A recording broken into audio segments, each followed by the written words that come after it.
Howdy folks, welcome to Adventures in Alberon Courts of Everest. I am Joe Treff, your DM this evening and most, and joining me are my friends Matt, Vincent, Tina, Kara, Hannah, and Alana. We're going to play D&D tonight, but before we do, a couple of quick announcements. First of all, we played Starfinder last night. It's a sci-fi D&D, but it's not D&D, it's by Paizo. It is something that is another long-lasting campaign, really space western, space opera inspired. It's kind of wriggled out of my control, but it's something that you can definitely see when it re-airs at noon on Sunday on YouTube at Alberon RPG. Hello, Talon. We also have social media at Alberon RPG for a bunch of different social media things where you can see encounter maps like this in much greater detail. And then I think that's all that I got for announcements. And so it's time for tonight's session of Adventures in Alberon Courts of Everest.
Where are you exactly? Wandering Hearts. Last we played, Ori was ambushed by a cloaker. Having walked into a cave and not really paid the best attention, almost immediately grappled by this creature and had his life sucked out through the kind of lamprey-like mouth. As the rest of the party intervened, 3 other cloakers appeared, and for a brief period it seemed as if this was going to be an overwhelming battle. But Valis noticed, after a couple of rounds of combat, that people were not provoking attacks of opportunity from these creatures as they ran by, and these creatures seemed almost completely immune to magic. Valis realized that these were phantoms, called this out to the party, and caused the tide to change pretty quickly. This creature tried to escape, calling out, screeching into the caves beyond, but you were able to catch up to it and destroy this creature with help from 2 kobolds who joined you mid-combat. Quickly, they scolded you for waking up the cloaker, having not known any better. They offered to help you find a safe place to rest, should you in turn help them clear out an infestation that was bothering them around their home. You were worried about sleeping, but they told you that there was a safe place to go and led you to a very narrow area through which, one by one, you were able to squeeze through. Well, it didn't start out great. Minka got stuck fast as the first person to go through. Billy, already not feeling great about traveling through this really narrow confine, Minka made it much worse, but luckily the kobolds were there. They had a friend to help, and they went and retrieved Fat Tanko, a slightly rotund kobold who seemed to have some experience with getting stuck in caves. He wrapped a series of long, flat ropes around you, Minka, and then pulling them, corkscrewed you out of the stuck position and into the actual sort of caverns below. You were able to make it through with almost no further issue, a few of you with a little bit less style than others, but you made it to Fat Tanko's hideout where he allowed all of you to rest. You expressed some worry about sleeping beneath the Candlestick Forest, but the kobolds told you that you had nothing to worry about because the Lord would protect you.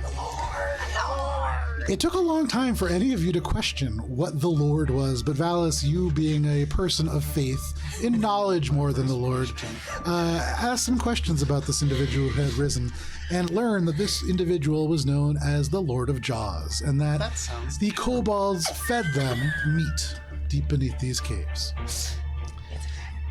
You tried to determine that it was a dragon. You figured out that it was going to be difficult to tell too much more about this, as these kobolds seem to be either colorblind or not terribly familiar with colors deep beneath the ground, almost everything appearing shades of gray to them. But you did find some sleep, several of you having some odd dreams, although not terribly unpleasant, and you were able to mark off a long rest. In the morning, you made your way, well, relative morning, in the late evening, but your morning, you made your way a little further into the caves, dropping down crumbling caverns and into a tunnel that they told you were infested by creatures known as, Raz.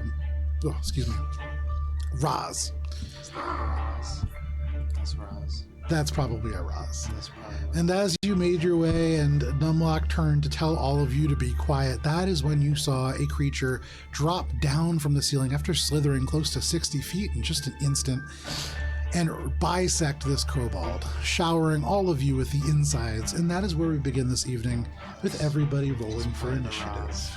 It's fine. Go I ahead, miss her that's already. appropriate music. Numlock was great. She was. And her for their nickname being the best nickname of like Bronze Knuckles. Bronze. Oh, I forgot her. She couldn't remember her character's name, so she just Bronze kept doing Knuckles. various. To be sure, though, she made it up like, I don't know, an hour before the session. It was literally after the numlock on the keyboard. Yeah. Oh, really? Oh, that's I hilarious. didn't realize that. That's so funny. Okay. That's pretty great. So, anybody natural 20? Okay.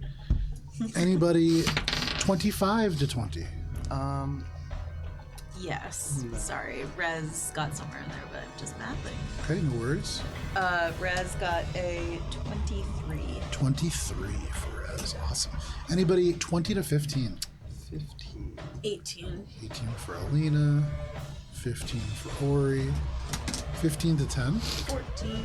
14 for Cheshire. 12. 12 for Billy. Hot dice tonight, folks. We got. Nika, what about you? rolls here. 4. Valis? Oh. Three. You know what's so funny? Instinctively, I knew that even with the 4, you would be able to hurt. So, fantastic. For your initiative. It's Kobold. There is no modifier. There's no hope for me. He ain't got no modifier. At least it's not negative. Oh, I'm sorry. It's 5. I forgot I'm +3. So the way that this works out, Rez is actually going to be leading us off. Yes. In the midst of this, him just being like, "Oh, watch out!" But he's going to start us off, followed by this creature and any other entities within this cave. No. Followed by Alina, followed by Ori, followed by Cheshire, followed by Billy, followed by Toes, followed by Minka, followed by Valis. Valis, at the moment, as you're in possession of Little Guy, he is going to act on your initiative. Jeez, why is little guy here? Oh no! So please don't make me kill more of your pets. He has studded leather armor. He's going to be fine. does. Joe, And don't he's- decide to kill our He's pets. a good boy. No, Valis told him you to hide reap anytime what you anything sow. scary How happens, and he I've is tried to Welcome, warn- Gunner. I've tried to warn Rez, you. what is Rez going to do? Alina. Let's see. Can he do? I mean, I guess he can attack without me telling him to, right? Yeah. All right. Well, he's gonna fly forward, be like, "I don't know if this is gonna work, Alina." Okay. We'll say just because he's so high up in initiative that he could do that. I don't think rules is written he can, but it makes sense to me. He's not going to just stand I believe there. you're correct. Yeah. Okay. Yeah, and he and I, we got a vibe going. Yeah. All right. So he's gonna do his little sting. Ooh, that's a hot 9. That is going to be a miss, unfortunately. It's close. I see. But as he goes forwards, it is a wild miss. He gets really close. And I'll say, for Rez, go ahead and make a free insight check. Insight, you say? Yeah. Very Free good. insight. Ooh. A frinsight, as it This were. thing is dangerous. 9. 9. Another 9. All right, didn't get it that time, but I'm going to get it this time, Alina. And he on his heavy wings and goes around to the side. He gets ready to help, but that is all that Rez can do. Alrighty. That is Rez's turn. That brings us to this creature. Well, Toes is right in front of them. And so probably, well, no. So first, this creature, it finishes ripping Numlock in half. The rest of the kobold hits the floor wetly in front of you, and it just throws the two sides to the side. You could see, like, already beginning to slurp elements off and beginning to rush forwards even as it does. It is going to attack by... Okay. Please don't tear Toes apart too. He's the only one who knows how to find the hacks. Could you just pull him, like, there's a little bit more space for him to get in about 5 feet that way towards that little, yeah, right there. Perfect. And that's just because Toes, Ori, and Valis, can you all please make a saving throw of the... Right, a line. Sorry, I just lost my place. Of the dexterity variety, please. I like that one. That's good. Wait, do I have the thing? Right. Yeah, you know. You have my thing. Oh yeah, +3? Yep. +3. Very nice. Yes, paladins. Ooh, that's not looking good for me. 10. 10, okay. What's that, Ori? I'm trying to find the stat for it. It's not. This is going to be for Toes. It's not. What was that? 12. 12? Oh wait, +3 for you. Toes big for me. succeeds. Okay, It's that's a 16. It's a 16. How big is that aura, Vincent? 10 feet. Okay, Ori, you are fine as well. So, Valis, with a failure, you are taking 20 points of acid damage as this creature rips the kobold in half and then just spreads this poisonous kind of bile out towards you. Really more acid. And that was how much damage? That was 20 points of damage. That is their action, and then as a bonus action, they are going to draw their head back. And even as the acid kind of drips away, you hear this second, but it's in your mind. And can everybody Oh, it's reading. make an intelligence saving throw, please? Is this a magical? Oh, sorry. Is this a spell? It's not. Everyone Ooh, natural 20. That is a success, both. Everyone gets +3. 20. Except George. Very nice. That's still a success. 19. That's a success. Away from me, I'm sorry. 11. 11. That's not a success. Dirty 20. And actually, let me just make sure you're still on. You don't even need it. Dirty 20. Yeah, you're fine. 15. 15. That is a success as well. Ori, you and you alone, as this shriek goes out, you feel a sharp pain in your head. Ow. Your intelligence score goes down by 1. Oh no! I got And you can attempt to make a dumber. save against that at the end of your turn. That is all that it can do, and that brings us to Alina. All right. Alina is going to first tell Rez, like, oh, you almost got him, bud. You almost got him. But how about from now on, why don't you distract him instead of trying to hit him, okay? Just distract him for, like, whoever hits him next. And then to the group, she's gonna call out, remember, save your resources. Cause we're probably gonna meet the hag sooner rather than later.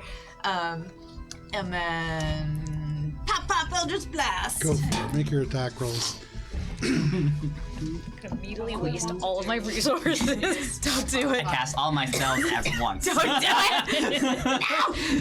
We got to roll long rest. 14 and 21. Both of those, 21, meets it, beats it. Pizza.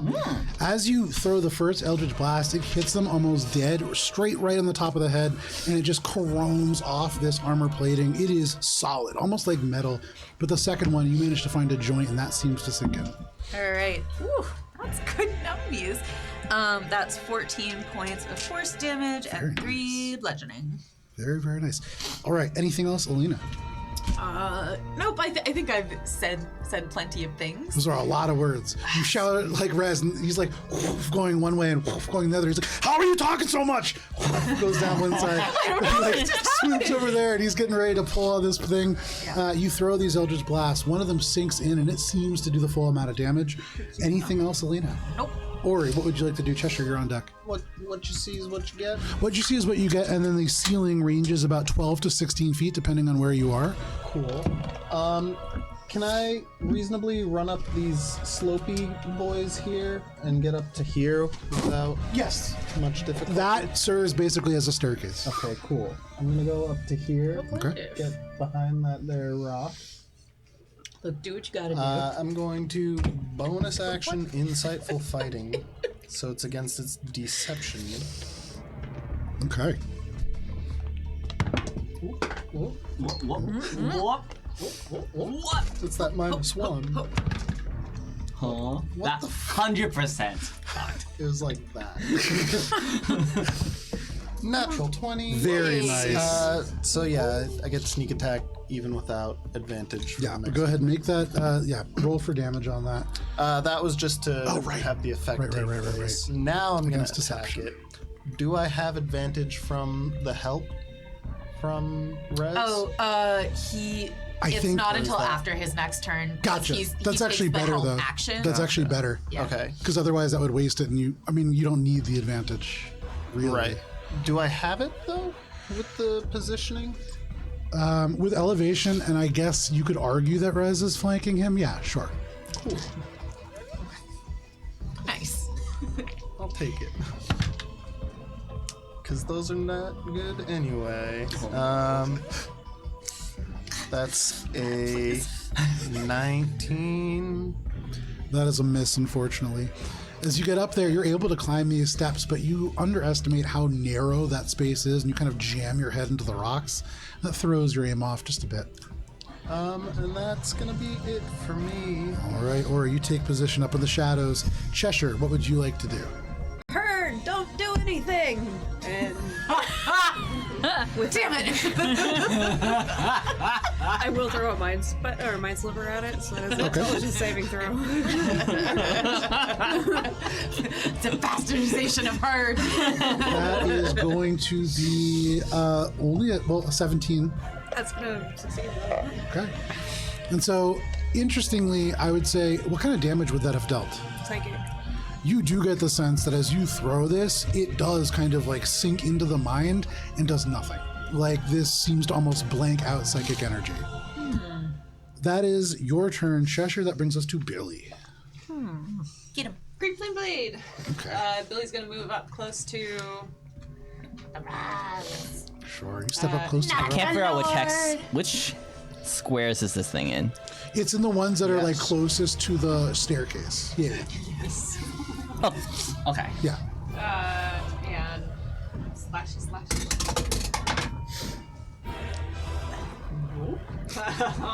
That's a 13. A 13. As it like spits out this bile, you go to slash, and the green flame blade seems to catch its attention. These dark eyes over, and it just raises one of these huge signs to block your blow. Anything else, Billy?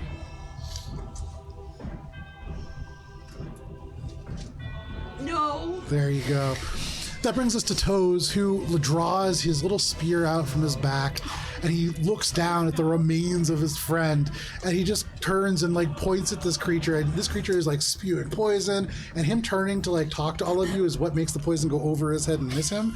But he turns and just goes, "Rah!" And he's gonna slam his spear back into this creature with a natural 20. Oh, yeah! Dealing 8 points of piercing damage. Yeah! Fiercely sinking this spear into this creature. That's 8 I mean, that's almost max damage for him on a crit. Go Toad. Buddy. Yeah. He's doing it. All right, he like sinks the spear in. It actually pierces right between the plates and does sink home. But that is all that they can do, and that does bring us to Minka. All right. Observing how not great this is going so far.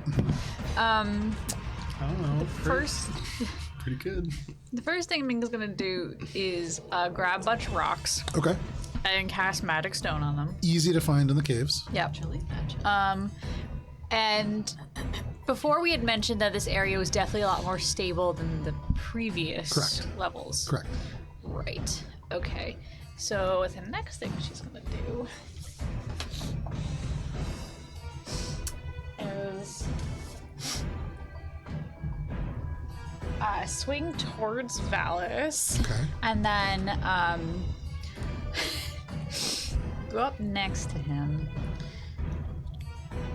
and just be like, how I could, just crush him.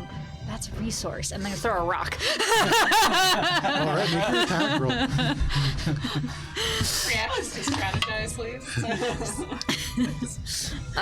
So I'm pretty sure it's a miss because I think it was a beats on a 21, and that is definitely not a 21. You throw this rock, and it is just a rock. It kind of bounces off, and you're like, wait, you have so many rocks in your pockets now. That was not one of the magical ones. You just threw a pebble. You take out a magic rock, you won't make that mistake again. Anything else? That's it. Alrighty. That is Minka's turn. That brings us to Valis and Little Guy. Valis, you watch as a little pebble ding, right off the screen. I am going to. All right. Already under strict instructions. It's gonna be Let's see. So I'm gonna go over here. Go beyond this staircase. Okay. I have the high ground now. You do? And I'm gonna just yell, "Little guy!" I'm gonna point in this direction Okay. to like tell him to go over there. Okay. We're okay. I have the high ground. So you can go ahead and you can move him up to 25 feet in that direction if you want. All his tiny little legs. I will provoke an attack of opportunity. He goes around. He's got I will anything throw else? myself in front of And then him. I'm gonna attack this thing Make your attack rolls. I will use my reaction. twice. Do I have flanking from Rez? Yes, you do. Alright. Oh no, it's after. Never mind. Go ahead. Gonna go ahead and roll advantage. 21! Woo! 21 meets a pizza. Nice. Good advantage. Let's see. Alright. So that's gonna be, not very good. Yeah. No, you wouldn't have. 6 slashing. 6 slashing. Yeah. Does it do the full damage? Is it magical slashing? No, mundane. Seems to only do about half of the damage that you would like it to do. Oh man. This creature's carapace is stable and sturdy, and it's almost like it has some element of metal, perhaps like imbued into it. Anything else, Valis? Yeah, second attack. 22 to hit. 22 hits. Yeah, and this time I'm gonna give it a little bit of extra with a smite. What's the range on your aura, by the way, Valis? 10 feet. Yeah, would have been out of your range. It was a 15. Then that is a failure. You'll be in range next time. Yeah. Let's see. I'm gonna give it a smite, so I'm gonna roll the slashing damage first. So it's gonna be 8 slashing, and let's see. Oh, just only 8 radiant. Only 8 radiant. That seems to do the full amount. The cut itself almost clangs right off of the carapace, but the radiant damage, almost a secondary burst, just right through. And that you can see the radiant light like crack through the armor and into the interior. Is this thing a undead or fiend? Are you using a feature that would tell you that? Divine Smite does more damage if it's an undead or It fiend. doesn't do any more damage. Okay. Now we know. Anything else? And that will be it. All right, Valis, you strike this creature twice, running up the stairs. Little guy runs for cover. That brings us to the top of the round. Rez just goes, all right, I got it, and just flies to their side. Just goes, hey, look at me! And just kind of like tries to help as much as he can. But that's Rez's turn, unless you want to move him anywhere. Nope. He's just Okay. gonna keep doing this thing. There he is. That is Rez's turn. That brings us to this creature. Okay, so first, does it regain its breath? It does not. The creature goes before me and not after. So Valis just hit it a couple times. Yeah. Don't look at the shiny bright I hit it pretty good. Don't look at the shiny bright fire. Don't do it. It is going to turn. Yeah. This direction. Interestingly, Billy, it doesn't seem to really care that much about the fire. The movement definitely seemed to attract it, but the fire doesn't seem to especially. Well, it didn't hurt it. Next time. It turns as you hit it, and that second strike clangs off as the radiant energy pulses into the shell. That definitely gets its attention. It's going to turn, and it's going to take 3 attacks against you. The first one is going to be a bite attack. It roars back with 2 pincers separating, each one about 3 feet long. That is a D12. That is going to be Cool with that. 20 to hit. That hits. Alrighty. Valis, you take Any chance it gets any minuses because I have the high ground? it. No, I would say with its height, probably not. When it's striking, it can probably rear up like that. It's a good idea. You are only taking 8 points of slashing damage plus 4 points of acid damage, and can you make a strength saving throw, please? Easy peasy, right? You're a beefy boy. Yeah, I'm a strong guy. You're a beefy boy. He is Hold on, you said 12 damage so far? right. I think so. That sounds right.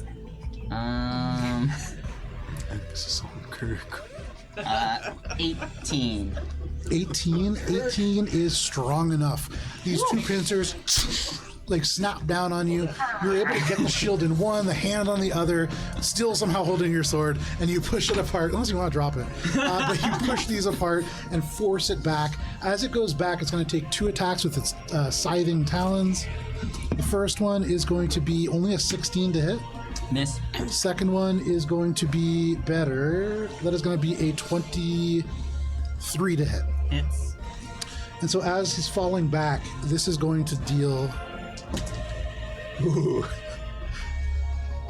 I like that. 19 points of slashing damage as it just lot. cuts across you. This is almost like a scythe. In and of itself, you could see it is bone or chitin or something like that, but it just is sharpened to a razor's edge. That is all of its attacks. As a bonus action, it is going to turn and look past you, Valis, as it slashes back and lands on some of its feet. It pulses the psychic energy towards you, Ori. Can you make an intelligence saving throw, please? You get +3. Cool. It would be cool to not. Hey, there we go. That's gonna be 23. 23. You save against this. As it pulses against you, it's like your reality just splits, and you can see 3 or 4 of everything in front of you. You feel like you're about to pass out, but you pull it back together, and you're lucky. You feel like your intelligence doesn't drop any more than it already has. At least not yet. Dropped. It is still dropped. That is all that it can do. Let me see something else. Okay. Cheshire, what's your passive perception? 15. Okay. That is all of the things in the cave. That brings us to Alina. Alina, what would you like to do? All right. Alina's like, oh, it's always gonna be me attacking after you start to distract it. That's pretty cool, isn't it? And then Eldritch Blast. So I think we figured out before that it's only the first attack that gets advantage. Yes. Okay, so here's the first one. Woo! 28 to hit. Yeah, that hits. Yeah, and then the second one, 24. 24, that also hits. Heck yeah. Alright. All right, the train. Those were good numbies. Oh, yes. That's gonna be 20 total points of force damage and 3 bludgeoning. Very nice. The 3 bludgeoning. Oh, that's magic bludgeoning, though, right? Yes. There you go. Does the full amount of damage. Adds up. Okay. Anything else, Alina? Yep, she's gonna say to Rise, just keep doing what you're doing until I tell you unless I tell you otherwise. Gotcha. Flies over to the side. That is your turn, Alina. That brings us to Ori. Cheshire, you're on deck. I'm gonna use my bonus action eye for detail to suss out any other hidden creatures or objects. Make a perception check. Yeah. That's gonna be I believe, a dirty 20. A dirty 20. 21 actually. 21. With a 21, you do see 3 other things. Hate that. First one little head, then Yeah, another, they're then good another. things. And then you notice right here, there is a cluster of these very weird looking rats. No. You said 21? 21. And then another, and then another, and then another. No. That's too many. So I many don't like rats. these numbies. This Cheshire Rod. there. This guy is just coming No. out of the hole. Imagine that I'm just looking over and Resource seeing drain rats. Cheshire out of the corner of my eye. So you turn over and you see rats. Cheshire and you're like suspicious, and then behind Cheshire the ground begins to like move and you see these little lumpy things and you realize they are brains that seem to be almost bursting from the top of these rats' heads. Oh no. No. Swarms of them. The rocks. So, having insightfully fighted before, I'm gonna attack this guy again. Do I have advantage with all the people flanking him? Or Yes, you do. okay. So, and while I'm making this attack, I'm gonna shout out over to Cheshire. Cheshire, behind you!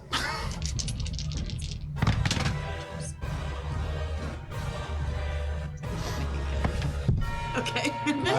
It's just everything is 20 something to hit. 20 something to hit. What is it? It is a 24. to Yes, hit. that is a hit. What are you shooting with? I'm shooting with the Ruby Crescendo, which I'm going to use one of the Takes things in. Charges. charges to add 8 of fire damage. I also have the sneak attack. So as your vision becomes 4 ways, you can see 4 Valuses in front of 4 of these creatures. And even as you're falling backwards, Ori, you shake your head clear, you pull this shot. And Valus, like slow motion, this magical crossbow bolt infused with energy, like you feel heat across your vision as it almost touches the bridge of your nose and just right by your vision and strikes this creature. And I'm going to. Oh, actually, I can choose when I hit if I want to use this or not. So I'm gonna. Oh, I did hit. You did hit. Yeah. Yeah, Duh, I'm come on. gonna make it a menacing attack. There you go. So get an Superiority extra die. D8. I get extra D8, Look at that guy using his and resources. it needs to make a Wisdom saving throw. A wisdom save. Con. Unfortunately. 8.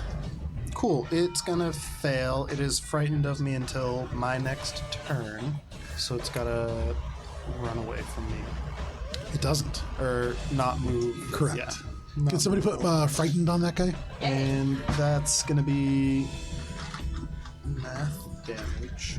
Frightened on the Raz. Yes. Boy. 20.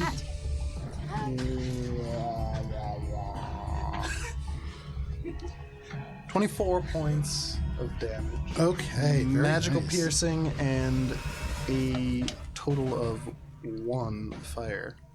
I mean, the fire damage seems to do the total amount. Very, very nice. So, as you are hit by this and you pull this off in this moment to this creature, anyways, perhaps it is the rush of emotions or the magical thing, but whatever senses it uses to perceive seems to detect this flare of magic, almost like an intimidation or threatening way, and it rears back from you. Anything else, Ori? All right, Cheshire, what would you like to do?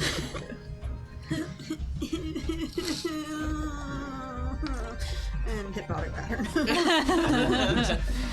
That is Very good. a wisdom saving throw. Okay. Finally, a hypnotic Great. pattern. Great. I would Really like hits to me. use. What school of magic is hypnotic pattern? Out of curiosity. Illusion? Cool, cool, cool. Oh, did you make a save? That was not out Oh, of curiosity. thank you. I'm making my save again because I keep forgetting. That is going to be a 21. Oh wait, I have to do it for each one, right? Yeah. Yeah. Let me read something real quick. No. Are they a collective? No. No. It's a high. High five. Oh yeah. Roll them dice. 4, Yeah. That's a failure. 3, That is a failure. and 10. So That is a failure. Fuck your high five. I think probably what makes sense is the ones that are they're all equidistantly. These two are definitely both in that pattern. Which of the other two do you want, Cheshire? Whatever will fit within 30 it's a 30-foot radius. Yeah, but, yeah. So one of them succeeded, the other 3 failed. Okay. So I'm just gonna say that this one over here is the one that can't succeeded. see them? Yeah, it's the one that's furthest from you, so that makes sense. It's behind a rock too, so you might not even And then I'm You gonna know it's there. full now running hands up Okay. Absolutely. over toward Minka. So all of a sudden, Cheshire, in a bright burst of pink, for the first time that you've seen in about a day and a half, bursts out of the back part of the cave, the part that none of you have been to yet, just kind of disdainful of whatever lies beyond. There is the bright flash of the reminiscent parts of the hypnotic pattern kind of left as a burn in the ground. But anything else, Cheshire? That's it. All right, Billy, what would you like to do? I got a 24. Try on my again. int save. On your what? My int save at the end of my turn. Got to do that at the end of your turn next time. I forgot, and then Vince Twice. reminded me. Yeah. Cool. I gotta Green have like Flame a Blade, thing. 21. 21 hits, meets a pizza. Yeah. I guess the die was here. That's why I gave it to you. Is there anything? I was looking for a. Is there anything dumb ring. within range other than the Raz? In range of the green flame blade? Yeah. As far as you could tell, no.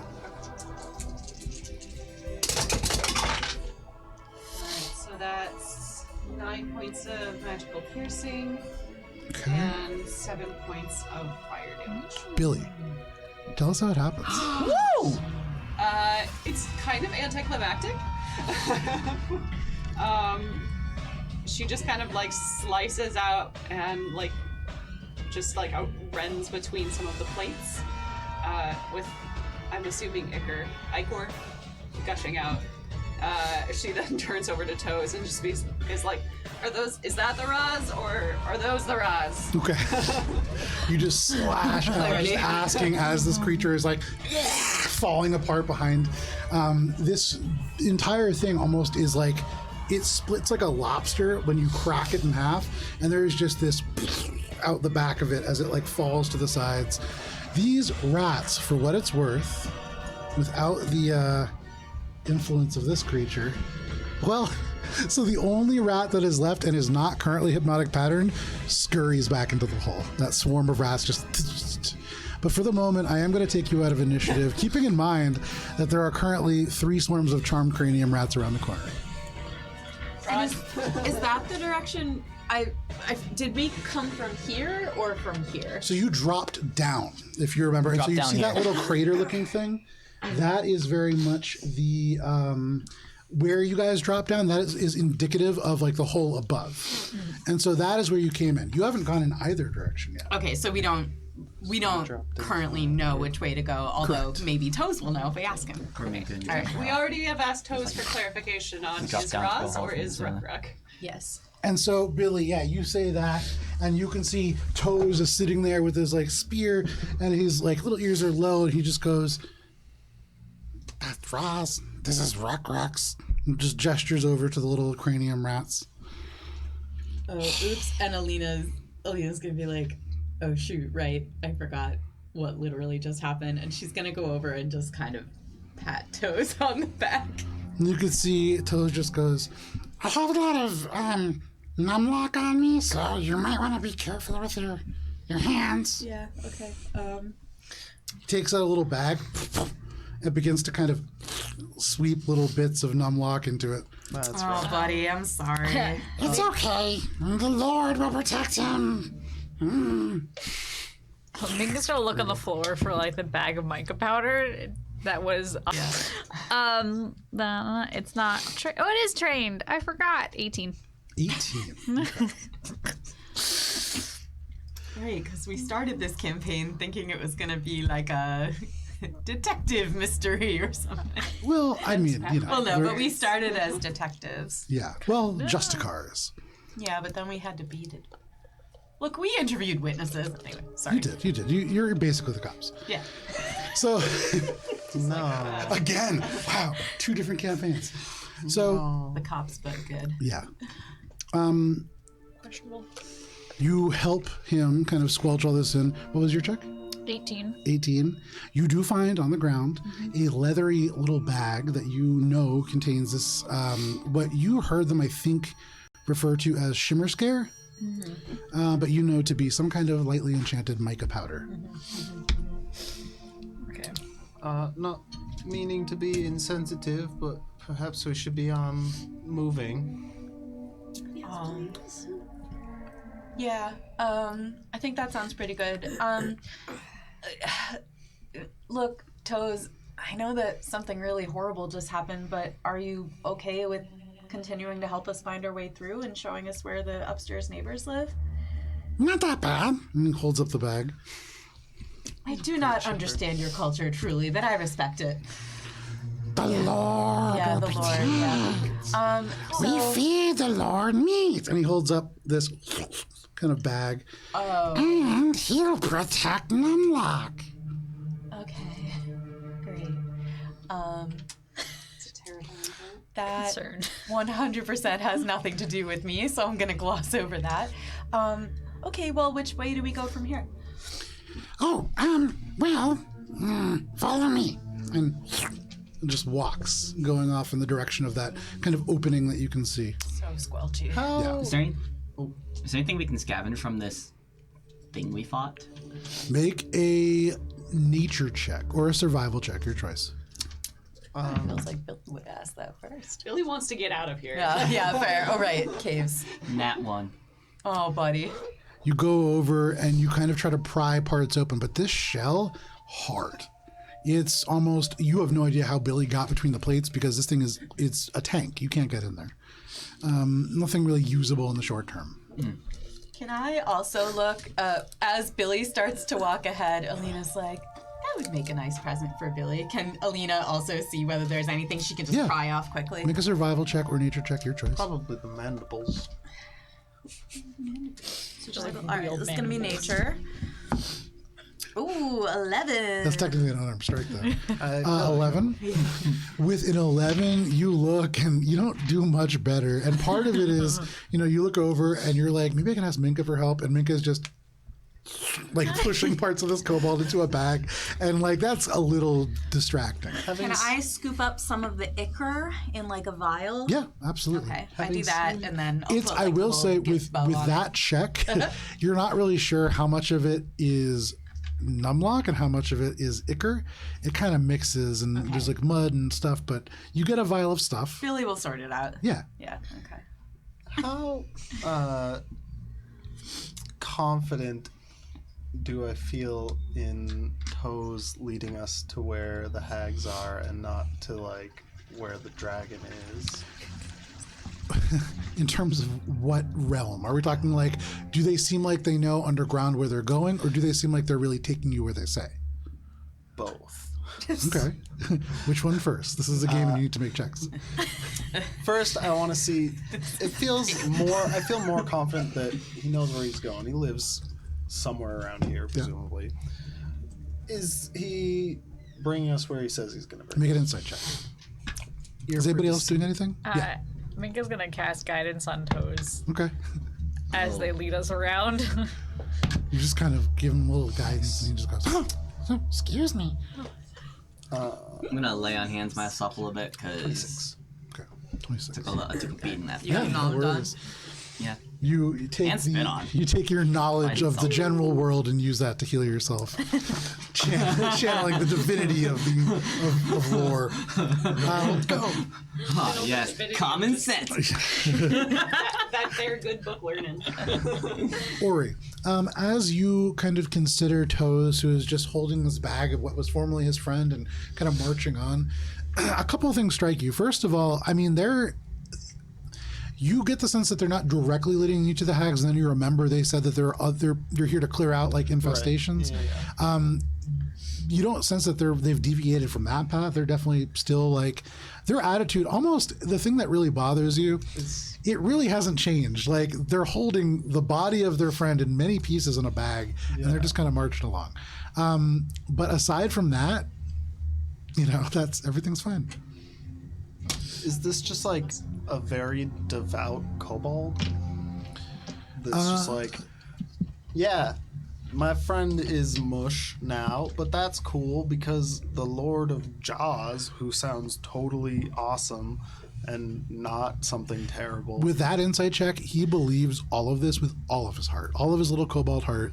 This is like, Numlock's okay. If you had been here last week, you would have really... Olive would have convinced you.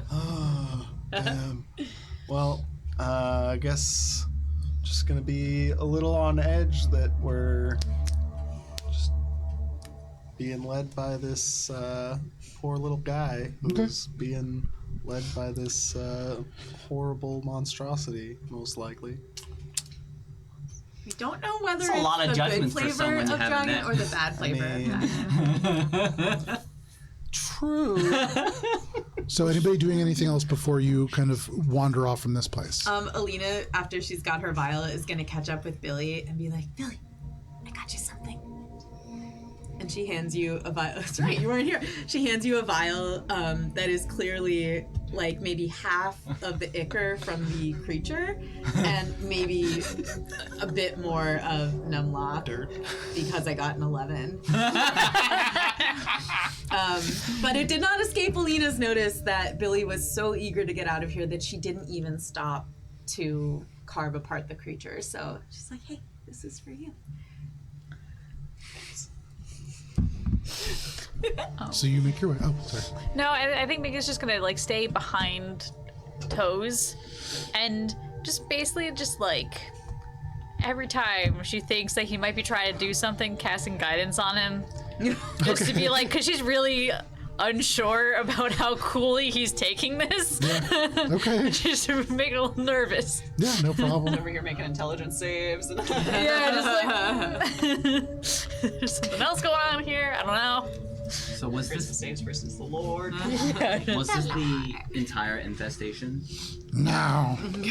But this is Big Raw. You did a good job. If you can just help with the Bangle Grogan boys, then that's all we need.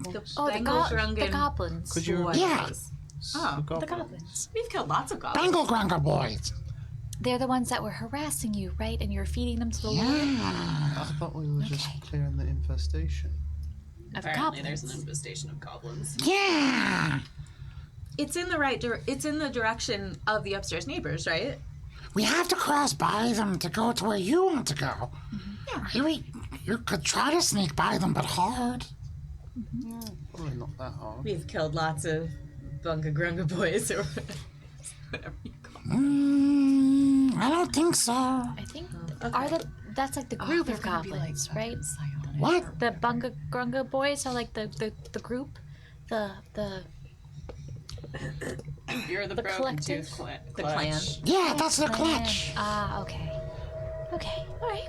Well, I'm sure we can handle Do it. goblins typically have clutches? No. It's That how, feels more like a it's kobold. the kobold understanding of. Yeah, you've heard this kobold measure things in tails and teeth. And Okay, like, so yeah. it's just a Yeah. colloquialism. We're talking the kobold language. Right. So it's on the way. Do you have an ouchie? Do your feelings have an ouchie? Look, if you want to try to sneak around, that's totally fine. I mean, Since we're that in goes it so now. well every time. They did say they would take us Nice right to him. to their Sneaking front is his door only thing. if we help out with the Right, I'm infestation. supposed to be nice. Well, to the front bridge. Yeah. Being nice That has been works. going really It's not well. your thing. It's just so boring. I know. But think of how fun it will I'm be. so bored. I know.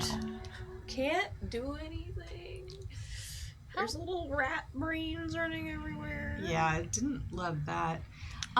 But listen, I mean, you're at your best when you're Or he's running off and getting himself killed by tapestry. not yet. Oh, yeah, that did happen. Fine. It was Do you have a just... history with tapestries? No. Hey, I know. Why don't you start writing a song about Ori?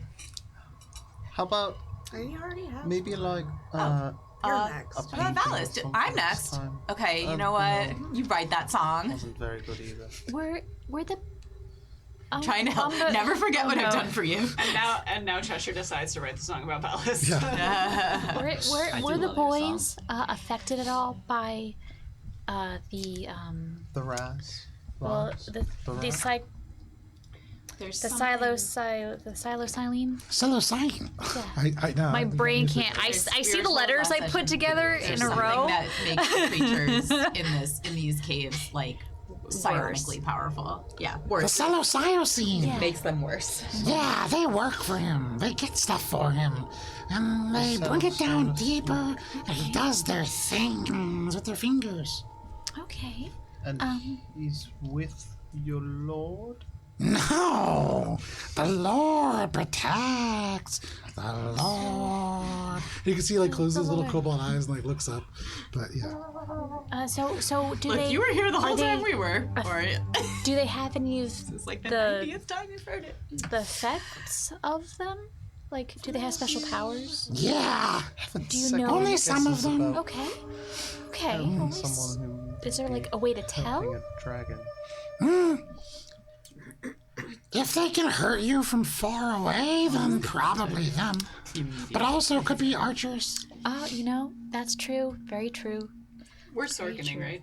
Yeah. Yeah. You guys are Always. Unless we say otherwise. You're walking along, and here, now that you're out of like the talus part of the caves, this is a much more stable kind of cavern structure. And for you, Billy, here and there, it gets as wide as like 20 feet and as tall as maybe 15 feet, although it does get lower in places. But no stalactites, relatively clear sight lines here. It's a lot better than it was. But you're walking and you're talking. Is there anything else you want to say? Now we're just walking. Secret tunnel. Okay. So you gave Toes guidance. What is that? A D4. D4. Where are my D4s? I feel like all my D4s become D8s when I need them. I like to walk right behind Toes. Okay. Are we going cautiously? He's not. Because I'm walking behind him to protect him. Because he is our guide and our ticket to the front door of the hag, so I want to try to keep him alive. I'm gonna walk at the back to try and keep a better So give me a marching order, please. scope here, because Val's and I probably right behind Toes because I'm going like guidance, and then like a minute goes by. Guidance. I guess Alina is behind them, but and just kind of trying to stick by Billy. Just like help wipe Billy a little not bit of have like a ichor off of fantasy him. did you see that? a fantastic attack. Just jangling a little bit every time. We're all- I had a question. Fancy panic attack. Oh, and I think maybe it's too late at this point, but I'm gonna ask Rez to just go a little ahead. Like, don't get too far. Well, yeah, a little ahead, but just stay invisible, stay super quiet, see what you can see ahead. Okay, yeah, I got it. Flies a little ahead. He stays ahead, and for the most part, as you're like walking and talking at least, maybe every like 2 or 3 minutes, he's just kind of like, all right, some rocks. Watch your feet. There's a little bit of a dip over here. And like just, it's mostly just pretty easy progress for the first little bit. As you guys are walking and kind of moving, I would say there comes a point, Valis, where you, and actually everybody, you see Toes stop, but Valis, you're kind of right there, and Minka, you're kind of right there. And so the two of you, for just a moment, get the sense that he's a little uncertain and kind of looks around a little bit. And then he goes, no, we're not lost. And he just starts going again. He's fucking lost, isn't he? Make an insight check. Guidance. Here for deceit. I think it breaks out the chalk. He's so fucking lost. This. Do I get your bonus too? Is that just to tell It's if only they're for lying, saving or if they know, or if they're lying to 27. themselves? 27. This is not a lie to you. This is a lie to them. That was very much like we're okay. And it's not really clear how you could be lost because at the moment you guys have just kind of gone down this one tunnel. There's been no deviations that you've seen. Yeah, I was gonna ask whether Rez had had to decide between two No, paths. not at all. You know, you again, like as you're thinking about that, you hear, you gotta watch your head over here. And just like, he's just talking about this kind of normal kind of cave. Are we being As led he's- back on the path of the hags? Like, if he's lost, Make a survival check. if he's where he lost, feels then lost. Oh, I see what if you're he saying. feels lost. With your insight check like- with a 26, no, they don't seem to be like being manipulated. They seem to have maybe just had a lapse in concentration and rolled a 2. Okay. Okay. Perhaps. Yeah. As he said that, I grab my chalk and I start chalking the wall as we go. Same. I'm just gonna kind of at this point. Vic and I look at each other. to Toes That's and to the group, I'm gonna be like, don't worry, Toes. I know you're on the right path. My familiar's scouting ahead for danger, and it's just a straight shot right now. So you're doing awesome. And I'm gonna make sure that everybody hears me say that Rez is scouting ahead. Yeah. I'm not worried about getting lost. It's just I don't know how close we are. He kind of like looks around. These aren't our tunnels. But we're fine. We're going the right way. Yeah, we're absolutely fine. There's only one way to go. I'm extra high alert for traps and ambushes and the such. From the back or from the front? Yes. Make a survival check. Ori's in the rear at the moment. Oh, that was gonna be really good until it wasn't. That's how it always is. It do be like that That's sometimes. a 9. It's you. With a 9, No, don't. as you look around, kind of trying to make sense of this and trying to figure out, like, what is there traps? Is there any kind of thing here? You are looking everywhere at once, but nowhere very well, and you don't see anything. That doesn't necessarily mean that there's nothing there. So you walk for about 20 minutes, about 30 minutes goes by. 20 minutes is where he kind of stops the first time and looks around. At the 30-minute mark, he stops again and he says, We should have been there already. So any moment they're gonna be there. Hey, Toes. Do you hang on? he opens the bag. He just kind of reaches in. Buddy, no. No, Numlock has something that will help. Hang on. Pulls out just like a bone. Oh, you mean the powdery stuff? Yeah, I found it on the floor. I picked it up. yeah, that. Do you know what do you do with it? You're just kind of, well, you can't, but can I have it? Okay. Takes it and just goes, opens it, and just takes a mouthful of it and just goes, The Lord. it like falls down a little bit, and he kind of munches it, and he says, Fantasy cocaine. well, I don't remember if you guys overheard them talking about this, but when Fat Tanko was talking to them, somebody overheard them saying that it would be bad for somebody's stomach or for the goblin's stomach. Yeah, it would make them poop. Yeah, and so you're getting a sense that this is something wrote it that down. probably at some point they traded to the goblins as food because they eat it. Hilarious. It's not really good for other people, but he eats it, and you do ever so slightly sense that there is a effect of magic that takes hold of this kobold. Okay. All right. And he says, I'll just sprinkle some in front and it will protect you. The Lord protects. Okay. Toes. Just go with it. Do you have anything that belongs to the Banga Boys? Anything that might smell like them? The bungle grungle boy. Thank you. Boys, 100%. The Bungle Famous bards, Gungle the Bangle Boys. The Bengal Grangle Boys. No, I don't have any dirty goblin stuff. Okay. Do not send that dog ahead. He's too cute. I'm not sending him ahead. Okay. Sir Nunos? Sorry, what? The dog. The dog is not Sir Nunos. Numlock said your dog was Sir Nunos. No. That was a misunderstanding. No. I look dog's to the name is dog Little Guy. and I say, Sir Nunos? the dog the just dog kind of tilts respond? its head at you. Okay. Has Rez thank God. seen anything up Yeah, I'm Sir Nudos. I'm the Lord of the Wild Hunt. Does Rez see anything from up ahead? And so, first question, roughly how far ahead of us is he? And second question, has he seen anything? He's keeping like a stable 50-foot kind of lead, give or take. I think I was gonna think for a second. Did we ever mention Sir Nunos at all around these goblins? Yeah, I asked Kobolds. when they I asked if their lord was Sir Nunos, and they were like, no. Okay. And I was like, oh, because that's my lord. And then The they Lord thought is I the meant Lord. And then Numlock said, "Is that the name of your dog?" Yeah. Would be a And good I was pet like, name. Okay. and I said no, and Numlock was like, got it, it's the name of your dog, and here we are. Okay. All right.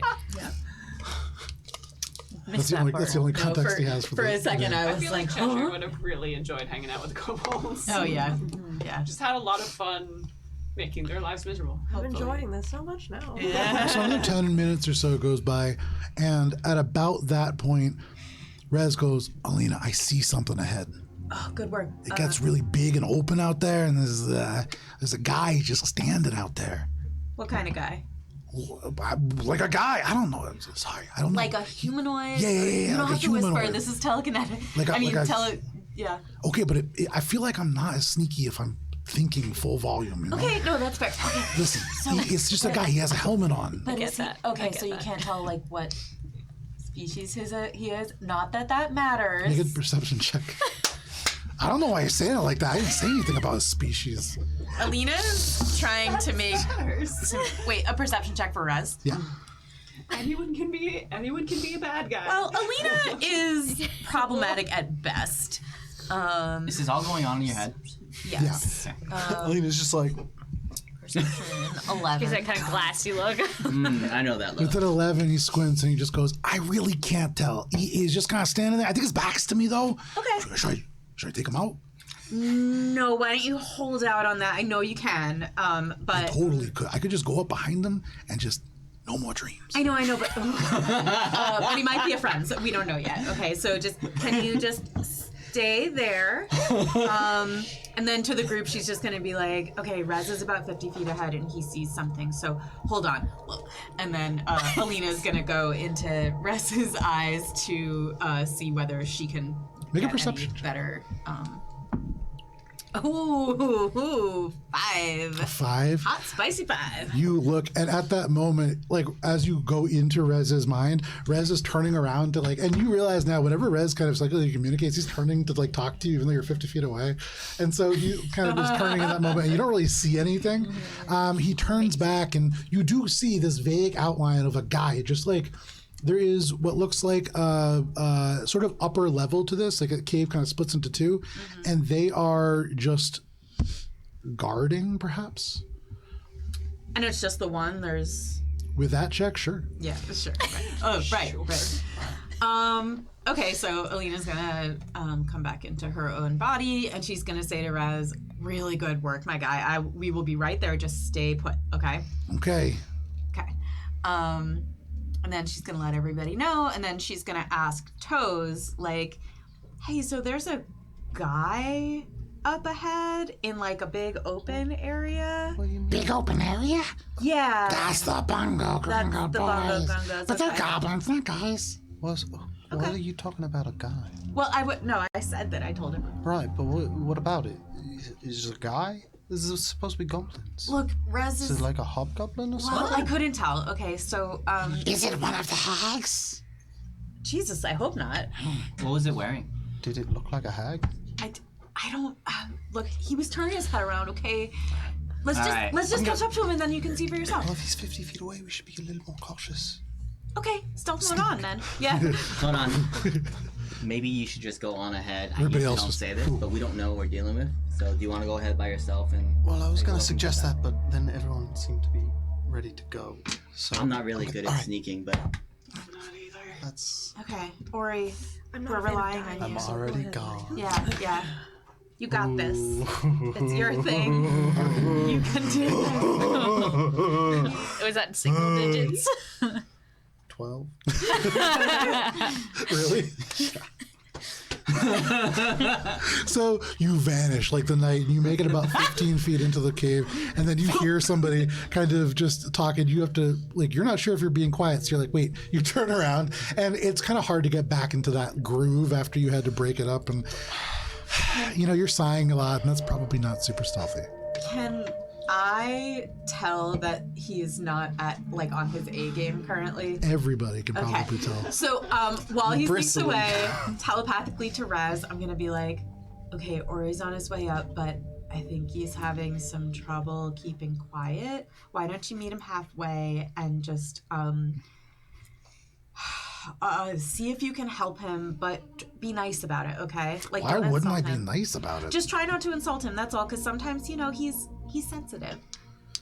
I feel like our relationship I mean, is I really feel like grown. he's not sensitive, you know. He's just Ori, okay? Hey, yeah, fine, I'll help. You know what? No, you can do it. In your head, Ori? Dude, what are you doing? You're so fucking obvious. Making me I can see you! I'm bristling even more now. Is it clear to me that Ori's not being very stealthy? Yes, it is clear to everybody. I was like We should this, just- and then I heard Cheshire, and I was like, It's okay. It's in your head. I know, but I was like, oh, get out of my head. Do you want to stay here? Now I do.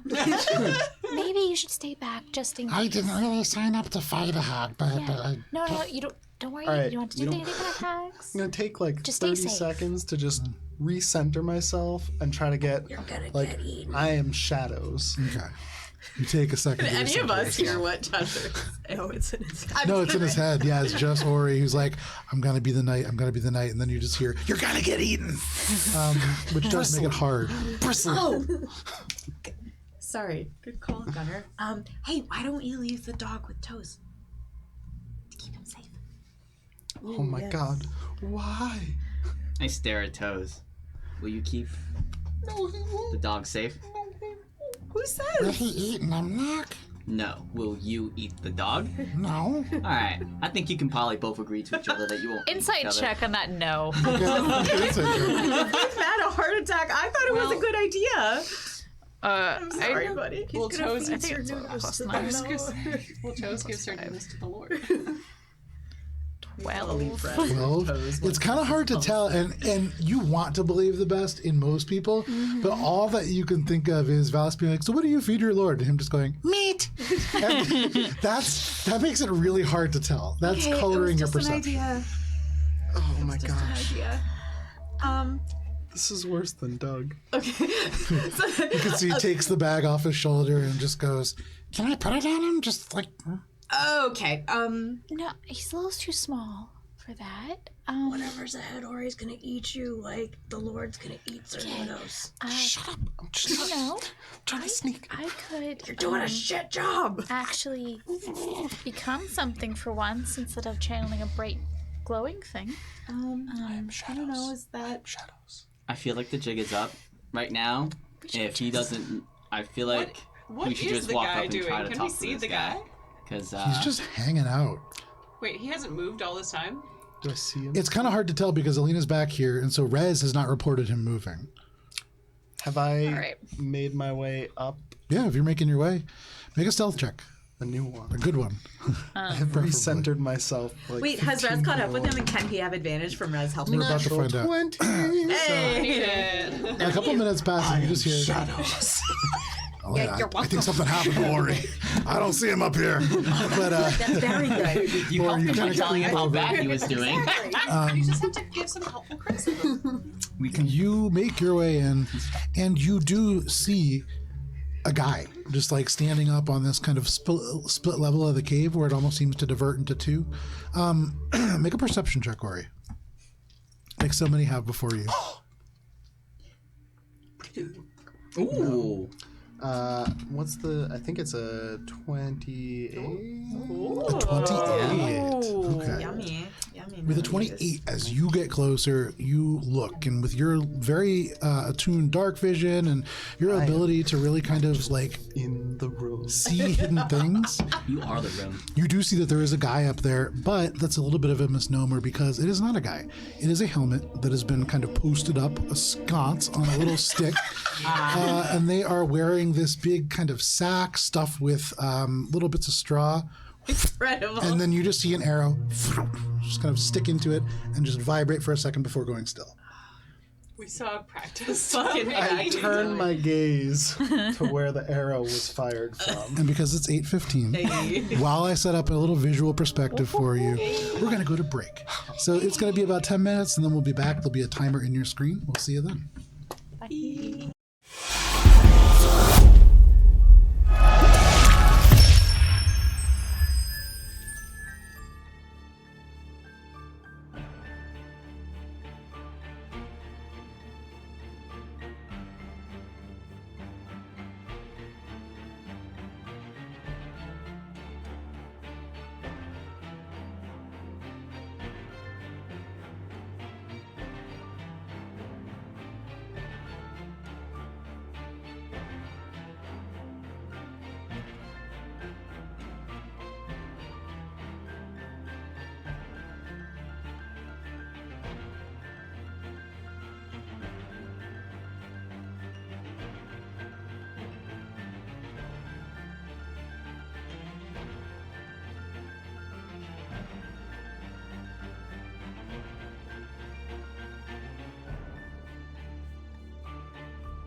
and welcome back to Adventures in Oberon Courts of Everest. I was back this whole time.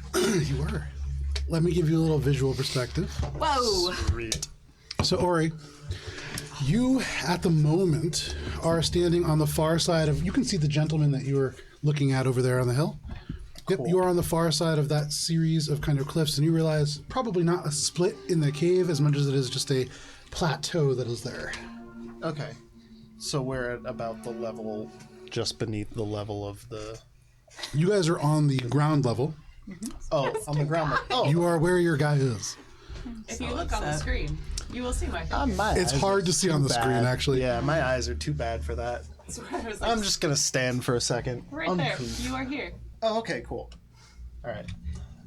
What the fuck is that thing over there? Do I see that? Make a perception. Or you already made a perception check. Sorry, which thing? This, This? weird, yeah. Is that an organic creature, or is that like a rock formation? With your perception check, it seems to be a rock formation covered in organic mushrooms. Gotcha. Okay. Cool. D. All the above. So I don't see where that shot came from, but... You don't, but I mean, you imagine, should you go around the side of those rocks, I you could would probably see yeah. where the origin I'm is. going to start making my way down this way, Okay. away from the mushrooms. Because mushrooms So, seem like, this bad way? news. Yeah. So, Right to there. Yeah, to see if I can get a better view. Okay. You make your way around and peering out. You can see there is what at first looks like a bunch of very well-shaped stones, and then you realize not really, because there are elements of timber that have been added to this. These are proper buildings. They are made of the stone native to this cave that have been kind of carved out from the area around. But these are relatively stable structures. You do see, as your eyes kind of adjust to the gloom along the sort of wallways of this area, there are a number of goblins kind of walking in patrols. You see a couple different groups. You see larger shapes in the darkness, although a little bit out of your vision. That would intimate maybe some larger kind of creature like a mount. And then, Ori, you hear another arrow whistle overhead, and looking up, you see that there is at least a couple goblins in that tower as well. And that seems to be the origin of the arrows. Okay.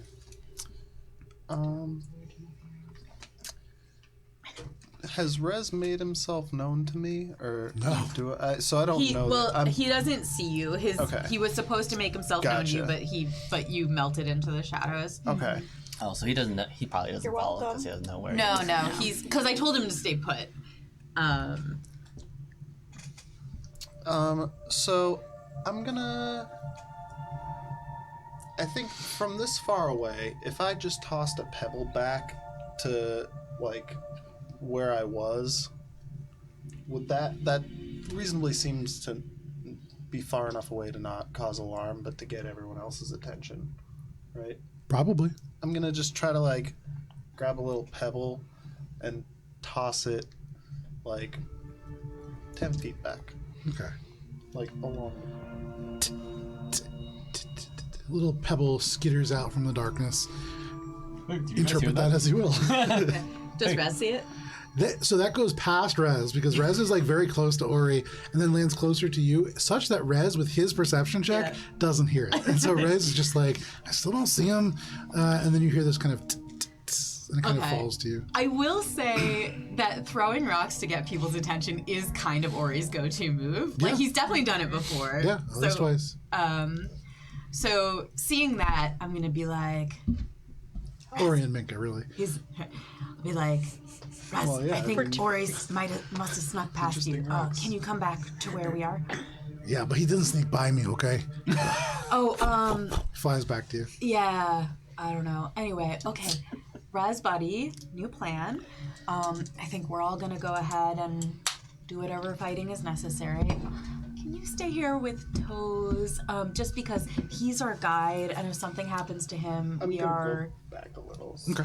Start making your way back a little bit. So really, you watching over Toes and letting me know if anything like dangerous goes his way is, in a way, the most important job that any of us have. Are you game for that? Okay, I don't think it's the most important, but it's the most safe. Yeah, I'll take this job.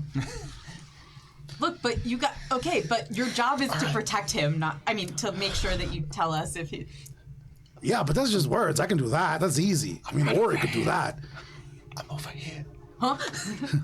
Oh, buddy, what's up? Oh, I found Ori. Yeah, okay, good job. There's a whole goblin camp out there. Oh, cool. Okay. There's a tower in the middle, and a few patrols going around it. It looked like about 2 or 3 up at the top, and Wait, so who was the guy? it was the dummy that was Don't call me a fired at. No, literally, it was a target dummy. Like a target dummy? Yes, they're firing at it like it's a target for them in the tower. I should have clocked that, I'm sorry. All right, so I'm gonna go try to scale up to get to the tower without them seeing. Why don't you wait until we're all in position? That's why I'm telling you. Yeah, okay, that's why that's good. Okay. I'm telling you now. So we're all gonna go. They're all on the back end for the most part. There are larger things back there that I couldn't see, but probably, goblin mounts. Okay. Was there anything like weird or special about the goblins? When you said goblin mounts, I'm sorry. I just pictured like an orc riding a goblin.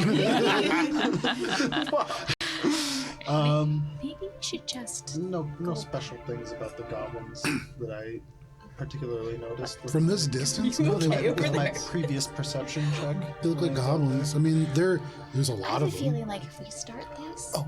it's gonna go left Also, really fast. I didn't go over there, but there's some weird mushrooms over there. Oh. Do you Probably remember poisonous anything though. about Like, what I see is what I get. Like dark purple. Look kind of like the rock from Campaign 1. Well, I thought it was a rock at first, and then I saw it was a rock with some mushrooms on it. So. Okay. Alright. Mika, I hear you, but there's really only one way forward, and we agreed to this. Like I he's- know, Alright. but it's. For the record. I'm gonna go. You wanna have Rez come with me so I can tell you when? Oh, yeah, I guess that's a better use of his talents. I was Alright. gonna have him stay. Okay, Rez.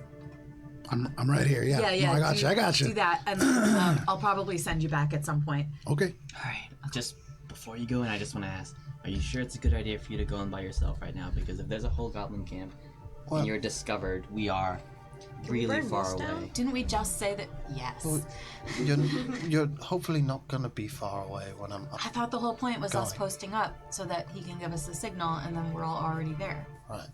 This like we're gonna coordinated ambush the entire Why don't group we because take- there are a lot of them and we want to not. Yeah. Maybe you stay a few steps behind. Why don't we take turns going up? That way, if one of us trips and falls on our face, we can kind of, The others still have the element of surprise. I like it. Okay, I'm gonna try because I want to look at these mushrooms. Okay. Alina's gonna like activate flight mode. Are you getting closer to them? I'm gonna try to sneakily get closer. Okay, make a stealth check. I'm trying That's to what I'm. Everybody go ahead and make a stealth check. It's not phenomenal. Okay. I have advantage because I'm flying. No.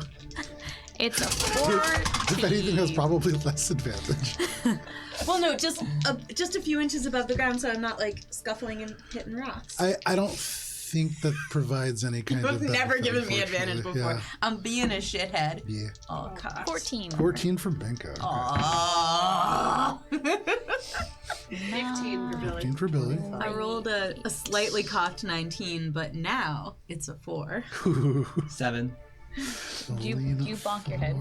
I think I bought Oh, damn it. Ori, was it 25? Yeah. Okay. And I am only Does missing Rez need Cheshire to make a 22. check as well? He's invisible, so I'm going to say he's okay for the moment until you get closer. He's so small. Maybe I 22? should become a lizard. Up to you. Just going to do some quick math here.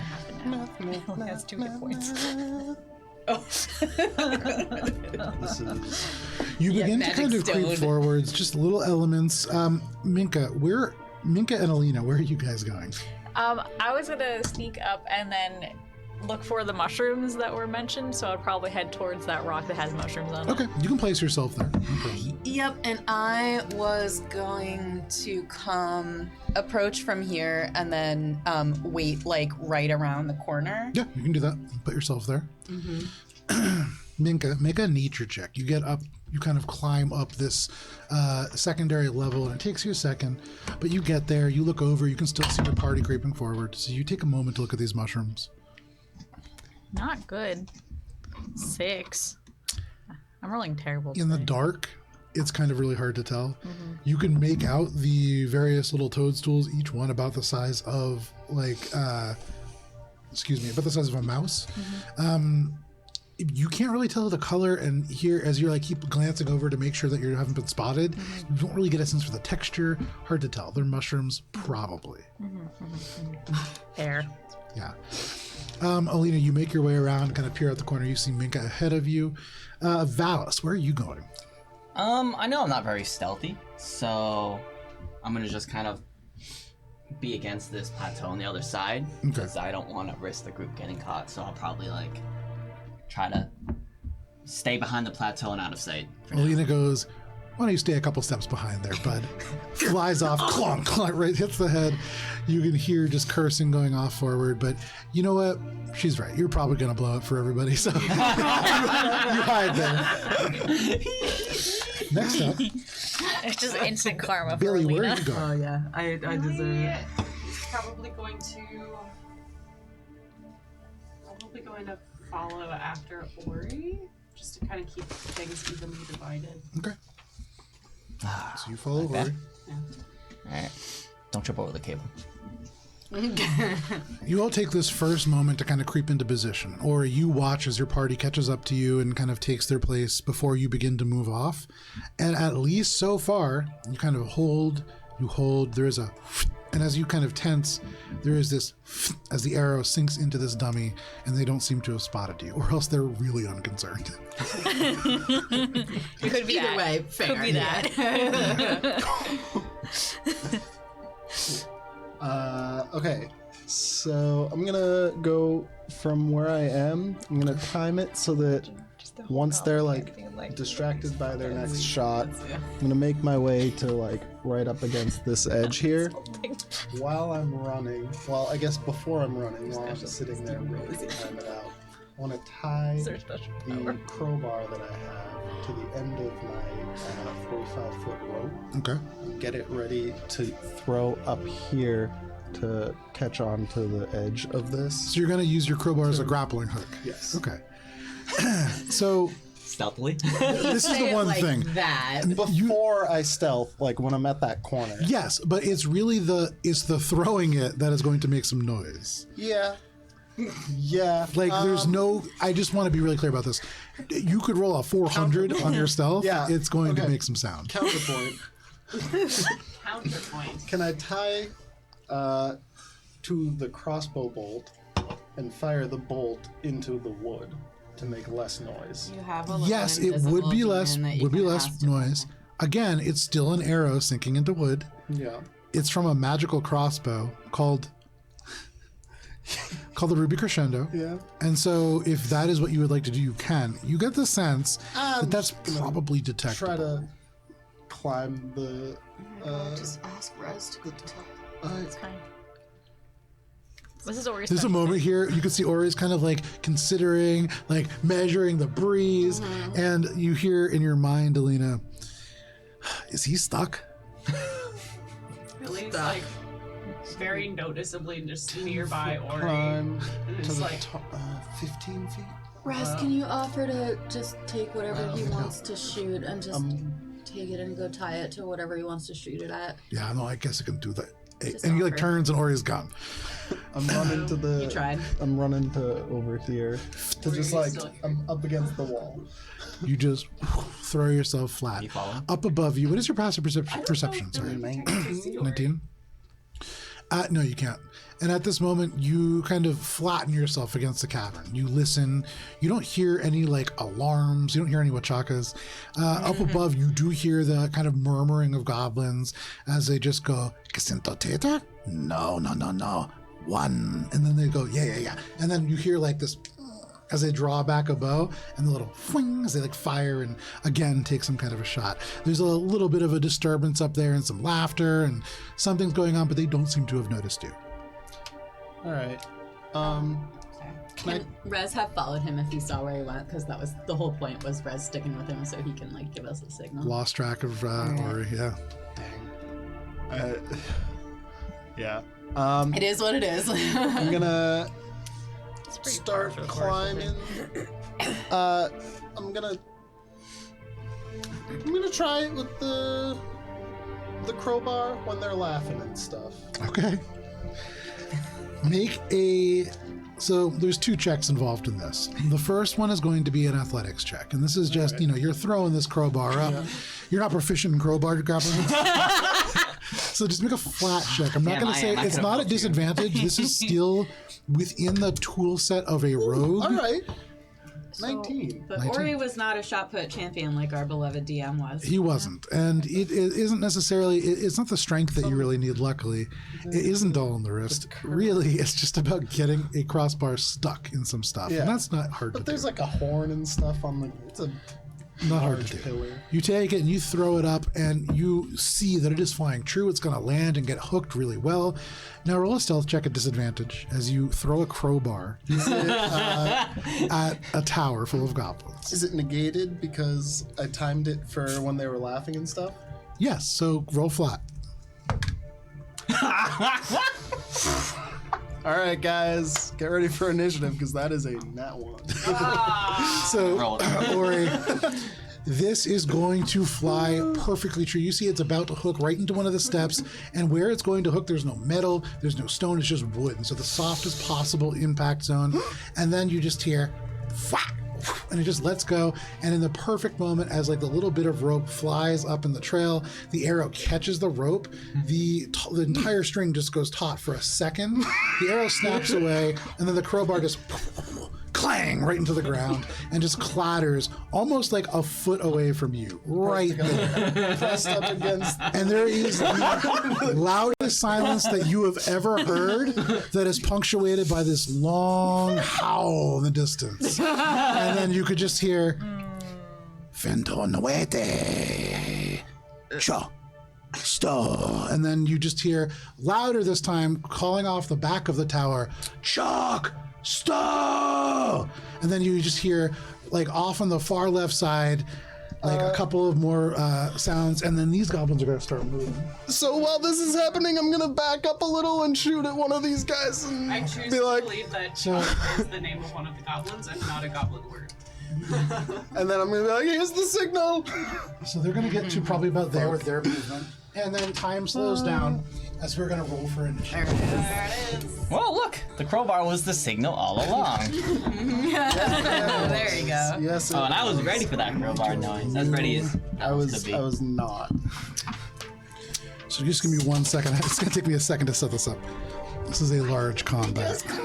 Why did I roll well there? Because I felt like the client, I should have probably. It's the client. I mean, I feel like it's the Matt special to like overthink the moment.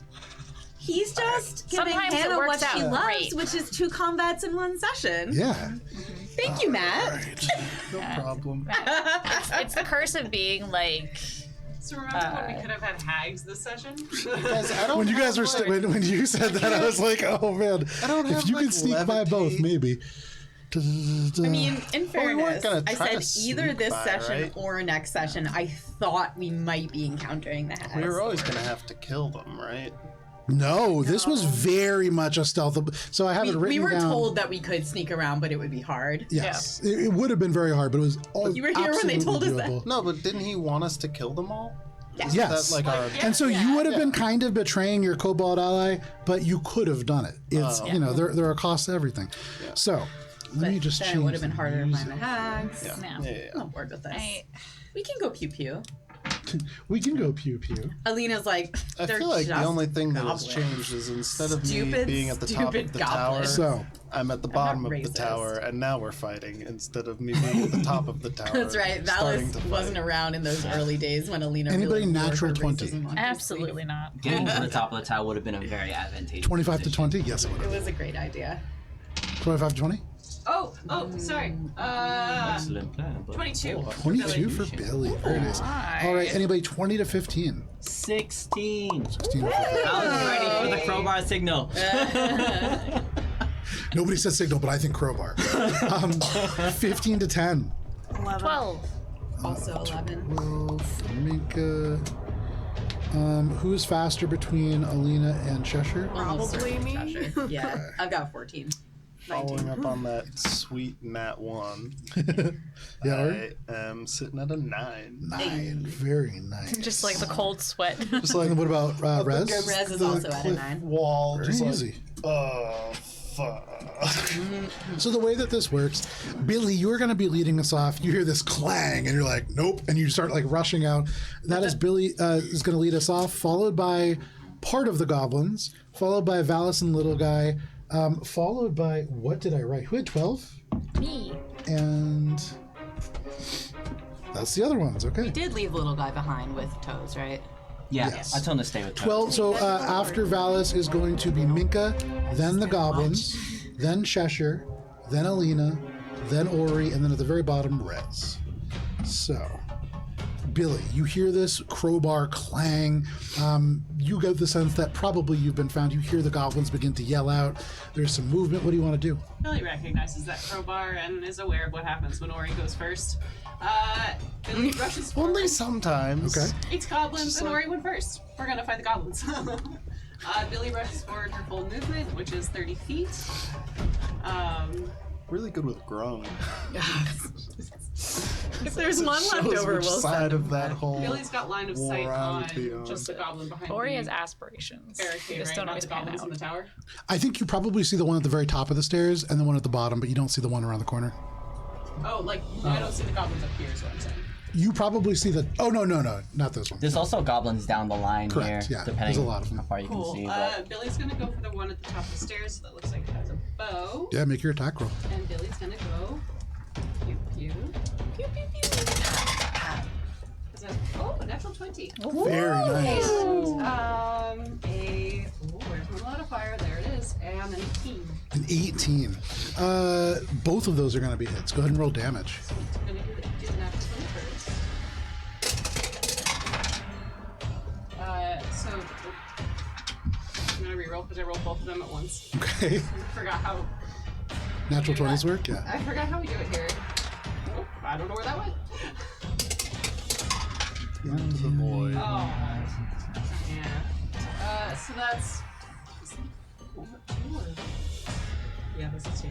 4 plus 8 points of force damage on the first one, and that's the natural 20, sadly. So the 8 points of force damage, this goblin, as he runs around the corner, just hits him, knocks him off the back, and you can see for a brief moment, he like wheels his arms, just going, wow, wow, wow, wow, wow, and then just falls off the back and plummets 12 feet, which for him, more than enough to kill him as he This one strikes here? the ground at the Yeah. bottom. Yeah, he is dead. Can we stay Well, then can I have the other attack go and hit the You little absolutely can.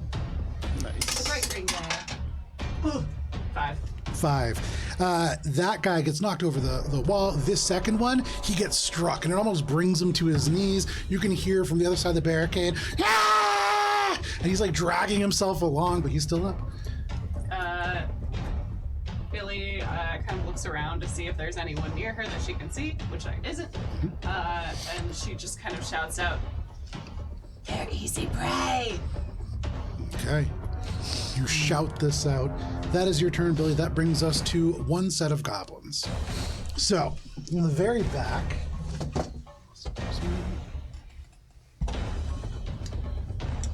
You're going to show this. And be able to move on half speed. That's upsetting. Actually, he's going to run. They're taking things. Yeah, they're grabbing shit. And then there's one of them, the one that is kind of this blue miniature, is going to shout out. You guys can't really see which of the goblins, but you do hear a much louder goblin voice, a little deeper than the other ones. And as this one barks out, there is a pulse of some kind of an energy similar to the kind that you recognized from the cloaker that you had just fought. And all of a sudden, all of the goblins. seem to get a There little it is. mixed up. As the entire group moves forwards 10 feet. Psionic gobbies. Yep.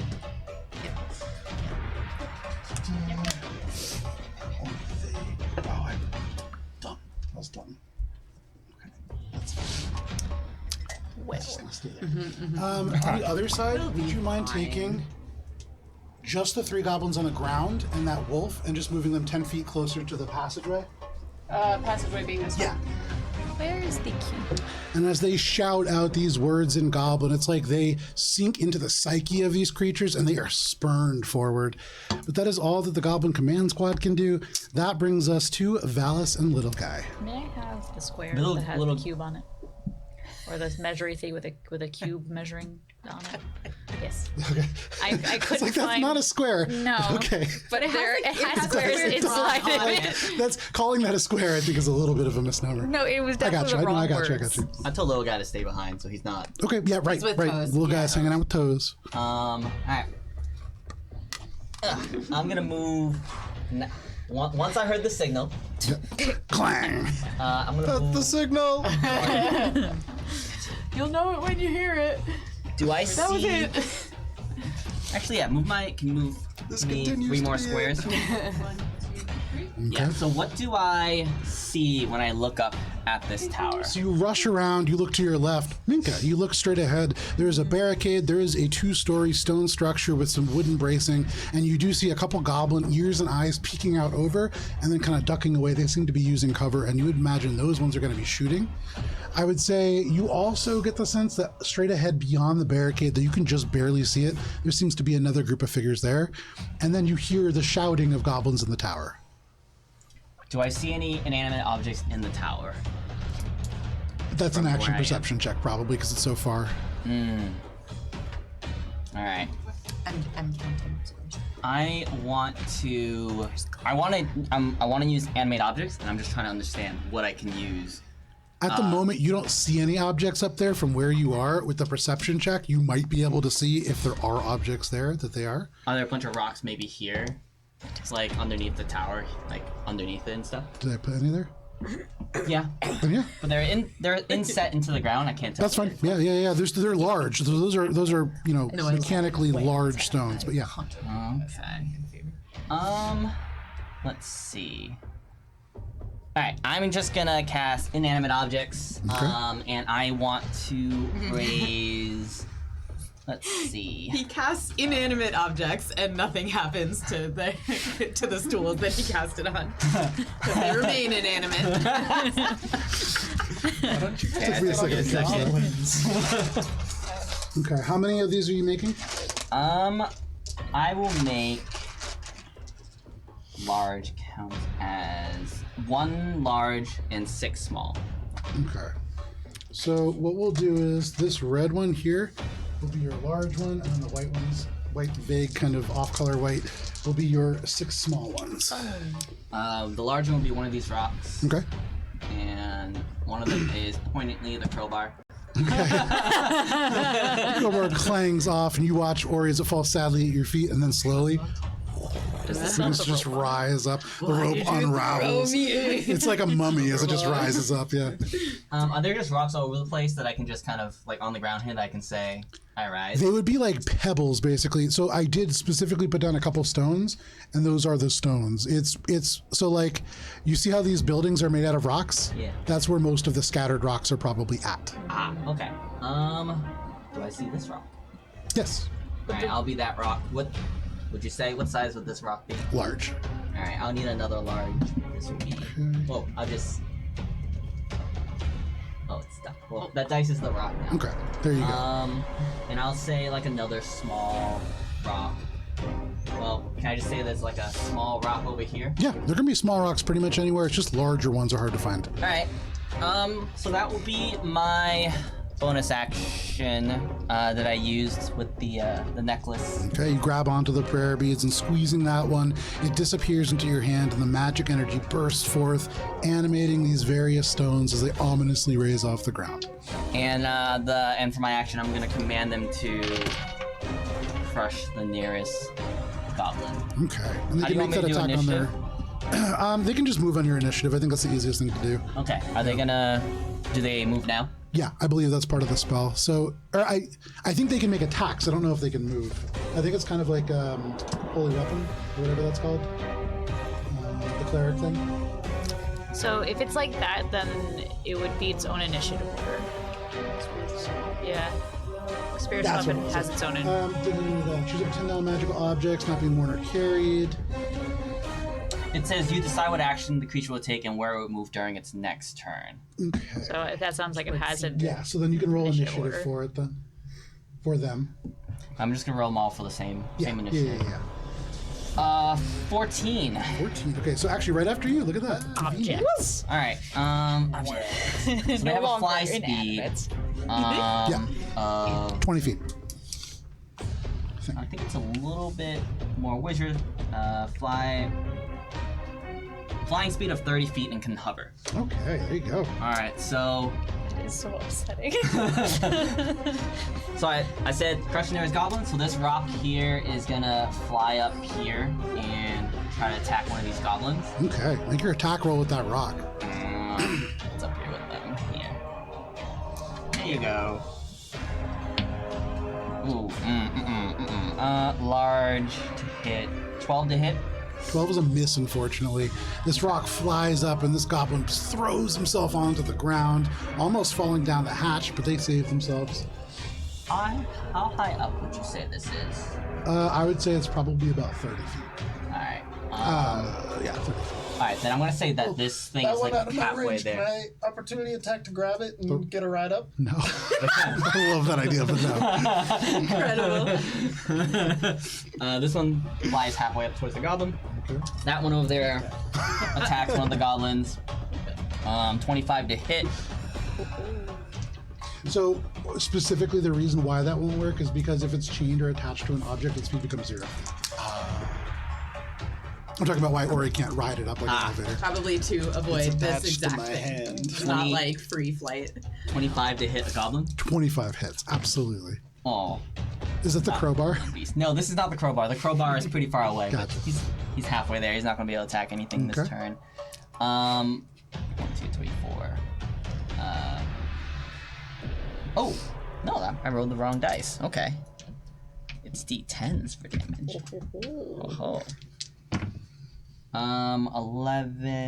13 damage. So this one does 13 damage to that guy. Okay, he is stomped by this rock. He just rises up, and you could hear the ears just go down. He just goes, uh-oh.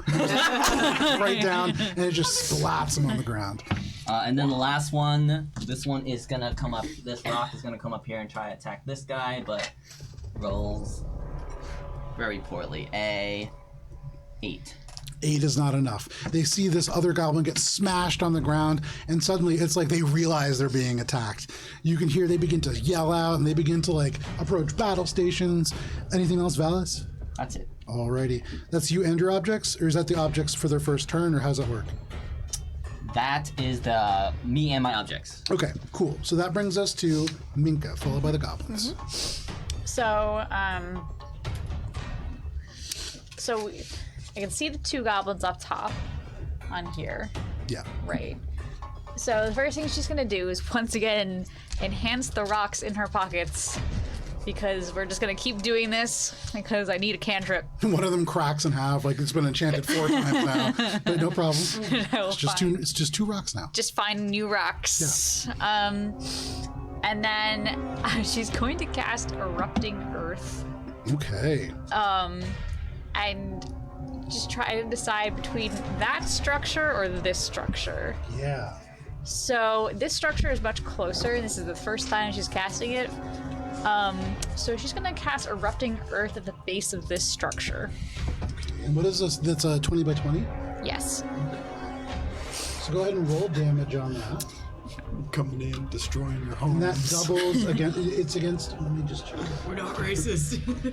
So Erupting Earth is a 3. I think it's 3d12 damage, but it's a dexterity saving throw. But Correct, it fails. yeah, because it's a It's a structure. structure. Sided with your enemies. And then it becomes difficult terrain, but it doesn't say anything specifically against like Yeah. does it. How much damage? I need to find enough d12s. Okay, cool. I don't normally use d12s, so I just know how to. I don't normally use d12s, so I didn't take any extras aside. So that is 12. 21 points of bludgeoning damage. Roll a d8. 4. 4. So as you cast Erupting Earth, all of a sudden the ground begins to shake. Ori, pebbles and rocks come scattering down towards you, and then you watch as the entire top cracks and then rolls off and crumbles down to the side here. The roof displacing, and actually you watch. Correct? Oh, the other one? I did this structure because it was closer. Okay. I do love that though. Yeah. I mean, like, love if that. I could, so we could much. keep it. So with the other one, you watch as the stones crack and splinter. It doesn't deal enough structural damage to that structure to break off the top floor, but you do see that it is weakening it. Now as the rocks kind of crumble down, you can see the goblins up there thrown off their feet. They're in difficult terrain. Anything else? That was my action, my bonus action. I'm actually just gonna move towards this that waist high rock curve. Okay, yeah. Just yes. Yeah. The crescent. Yeah, and then just duck here. Okay, no problem. This is a perfect little nook to hide in, and though at first you're kind of like, again, I'm so far away from the battle, this actually might be good. So that is your turn, Minka. That brings us to all of the goblins. So, let's see. Should have done a tower structure. It was a great idea, and it was still a good call. Plus, yeah, Ori is right there. Yeah, that was my main concern. Was I did not want this to fall on top of Ori. That structure I'm probably if we can kinda clear it off and sneaky. get them up there, then that's Ori's best Yeah. Doing the crawl. spot. No. okay. And then, Where there are can you goblins, take there the are goblins that are at the top and they're These? no near the building near you, Hannah? Can you grab there's a goblin in the top layer. Yeah, there's a couple goblins there, I think. There's just There should be 3 total. In the there's top. 3 Yeah. total. Yeah. If you 1, could 2, just pull 3. them off the board, you see they have to scamper in. They only have 15 feet, or sorry, they only have 10 feet of movement. So they basically are all climbing down the ladder to the second floor right now, like clutching on, shaking, the whole structure like shaking and rocking. And so you can just hear from the inside, wow, as they're like the stairway is just almost about to give way. But that is all of them. The final goblins, Hannah, the 2 that are there with the rock, they're going to make base contact with the rock. So will the wolf on the other side, kind of getting into the little narrow space. Base contact with this rock. Yeah, because that is the rock that is just crushed their friend. Oh, right. And so there is a loud "Wachaka!" And they're going to take 2 attacks against this rock. The first one, Vincent, is only going to be a 6 to hit. That misses. So many Right. tanks. Second one is going to be a 16 to hit. That hits. And so this goblin slams their little scimitar into this, dealing a massive 6 points of slashing damage. As they just carve into the rock, part of the slate falls away. This warg is going to rear back and snap with their teeth at this rock. Stupid word. It's not the and with a natural 1, they shatter. An element of their insides, or it just snaps. There is blood that comes out of the mouth. There is this as it kind of like rears away. But this rock, does not want to eat this rock. That is, I believe, all of the goblins, except for there are 3 archers. Sorry, still 3 archers up in the tower. Oh, yeah. That's the goblin command squad down there. I only see 2 up here. Is there only 2? 2 and the there's big rock. rock. Yeah, just 2. Okay. 2 and the So big then rock. there are 2 attacks against you, Ori, as they shoot this arrow down against you. Do they have disadvantage because there is an opponent within melee distance of them? I don't think That so. being the rock. Also, Are they threatened I'm by up this against rock? the wall. So their Flying rock. their line of sight is questionable. Give me just 1 second. All they have to do is lean over. And Yeah, just go lean like, over and. It becomes a creature under your control, so yeah, I think that does technically threaten. So it's going to be a disadvantage, which is good. So the first roll goes from a natural 20 to a 13. Hell yeah. Second one, this is better, 18 to hit. Oh, that does hit. Okay. And so a tiny little arrow digs into your leg, and you take maximum damage, 8 points of piercing. as this tiny little arrow just digs in. And you look down, and you're expecting more pain, but it's just kind of like a little sting. And it's, interestingly, very similar to the arrows that you took away from that herring gun. But that is the goblin. You weren't there That for brings that. They us have, like, to funky Cheshire. glass, resin, something going on. Hate that. We don't know Within exactly what, 120 but we to take my some guys glass. cluster. Yes. Yeah, certainly. Came up a couple times. The biggest looking one is going to need to make a wisdom saving throw as I cast Counter Madness. Okay. Against which group? It's a single entity. It's the biggest looking goblin. Okay, biggest looking goblin. They all look roughly the same size. But how is a 9? That is a Oh, yeah, 'cause I got failure. those fletching Okay. supplies. Concentration. Yeah, it is concentration. And then Charmed. Okay. Yeah, I have some too. which is the biggest one, Jeff? Which is They're equal size, so whichever one you want. which Yeah. one is the biggest one, Vincent? You put the ring on it. You put a ring on Let's it. see. You decide. Well, I decide this one. Suddenly that goblin goes, I'm huge! But no problem. Oh, my crowd. Yeah, around his head you can see the skin begins to bulge and twist, and you can see little elements beginning to protrude. And Must use its action before moving on each of his turns to make a melee attack against a creature, which...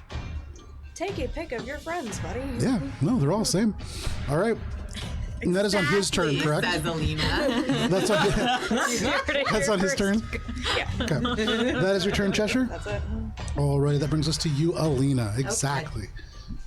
All right, so first she's gonna communicate to Rez that he should get back to Toes as fast as he can, tell Toes not to move, and make sure that that is what happens. Okay. Keep an eye on the dog too. Okay. Surely that was a free action's worth of speaking. Easily. Yeah, and then some. And then she's going to... So I had already activated flight before initiative started, so I'm going to go... You rubbed the sore spot on your head, but yes, you certainly did. I'm going to come to here and then go up 10 feet. Okay. Valis, you hear the entire time as Alina bumbles their way around here loudly with this force stealth. How am I bumbling when I'm flying? Okay, she's got a pretty good view now. Can she see this crew over here? As you fly up, and that entire structure is kind of tilting inwards as it like begins to rock, you can certainly see them, yeah, especially the wolf. Can I see any of this back here? So No, unfortunately, I think that's probably out of your view. All right, I'm gonna... You probably see the wolf, I would say. Okay, so I'm gonna yell out, there's one more wolf back there. And then I'm gonna... These guys are distracted by the rock. The rock. So I'm all gonna Eldritch Blast this org. Rock solid. All right, go for it. Yeah. Pop, pop. Okay, that's gonna be a 19 and a 25. Both of those are going to be hits. How do I... All I ever use is D10s, and I keep like misplacing them. Okay. 2 4s. Okay. So 18 points of force damage, and 3 bludgeoning. Okay. One of these goblins, as they rush forwards, gets absolutely annihilated. This hits them, and it's just like they walk into like the super Kamehameha, and they just race as this just hits them. Way overkill. Anything else? Nope. Okay. That is your turn. That brings us to Ori. Cool. Have these guys noticed me?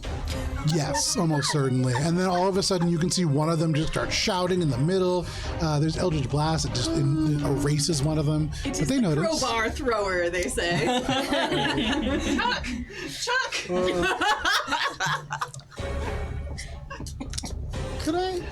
Can I just fucking climb like a normal ass person? I don't know. Like with an athletics check, yes. Oh, can you? Somehow it through the cavern. I don't know, can you? Actually, In Cheshire's voice. you I don't said know. the Can you?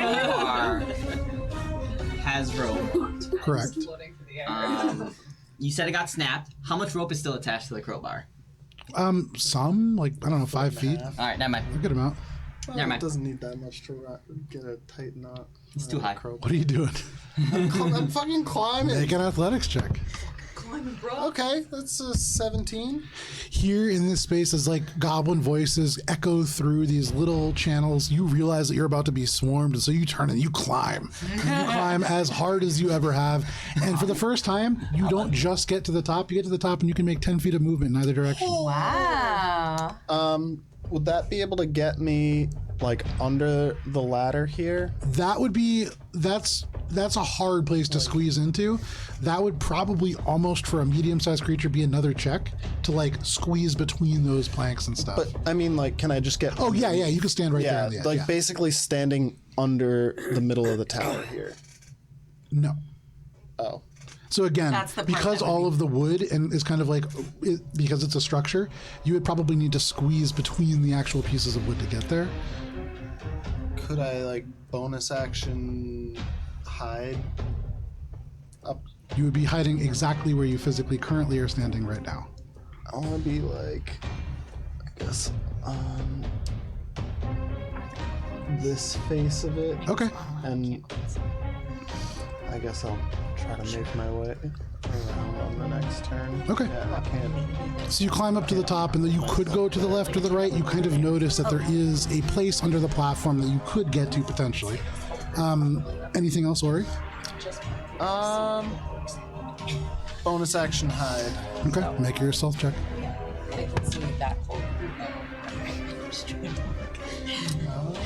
It's a 20. We can trade spaces with your 25. 25. So with the 25, as you climb up, the crowbar, definitely not the best strategy. It made a lot of noise, got a lot of attention. Using just your hands, much quieter. And you scamper out of sight, you feel pretty quiet.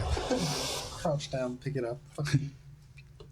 No the problem. The crowbar is animated. flying in the Yeah. air. Oh, right. That is, Try to pick it up and be like, my crowbar. that is your turn, Ori. That brings us to crowbar. Rez. Is Rez going to continue to help?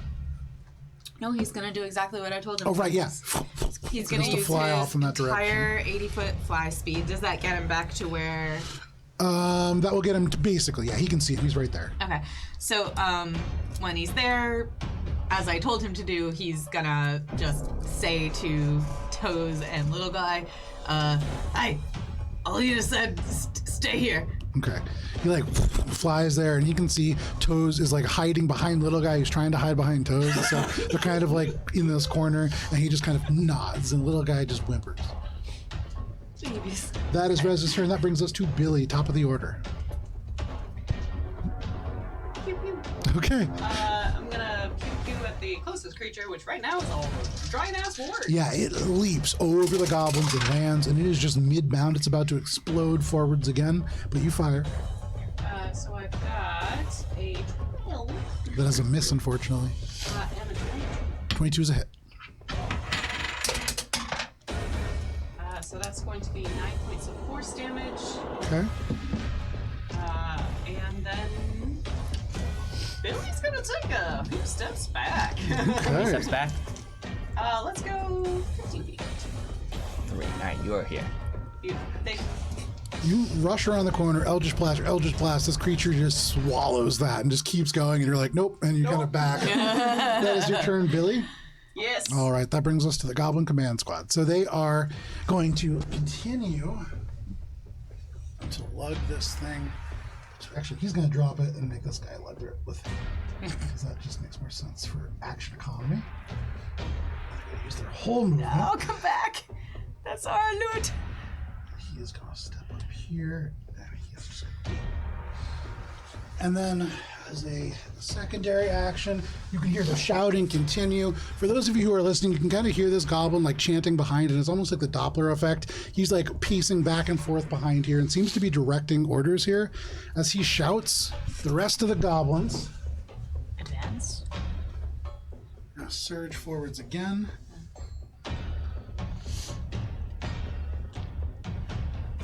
Runs up, and right now, where you're looking, these goblins are looking around for you, under you. these ones. It's on his turn, right? Mm-hmm. Okay.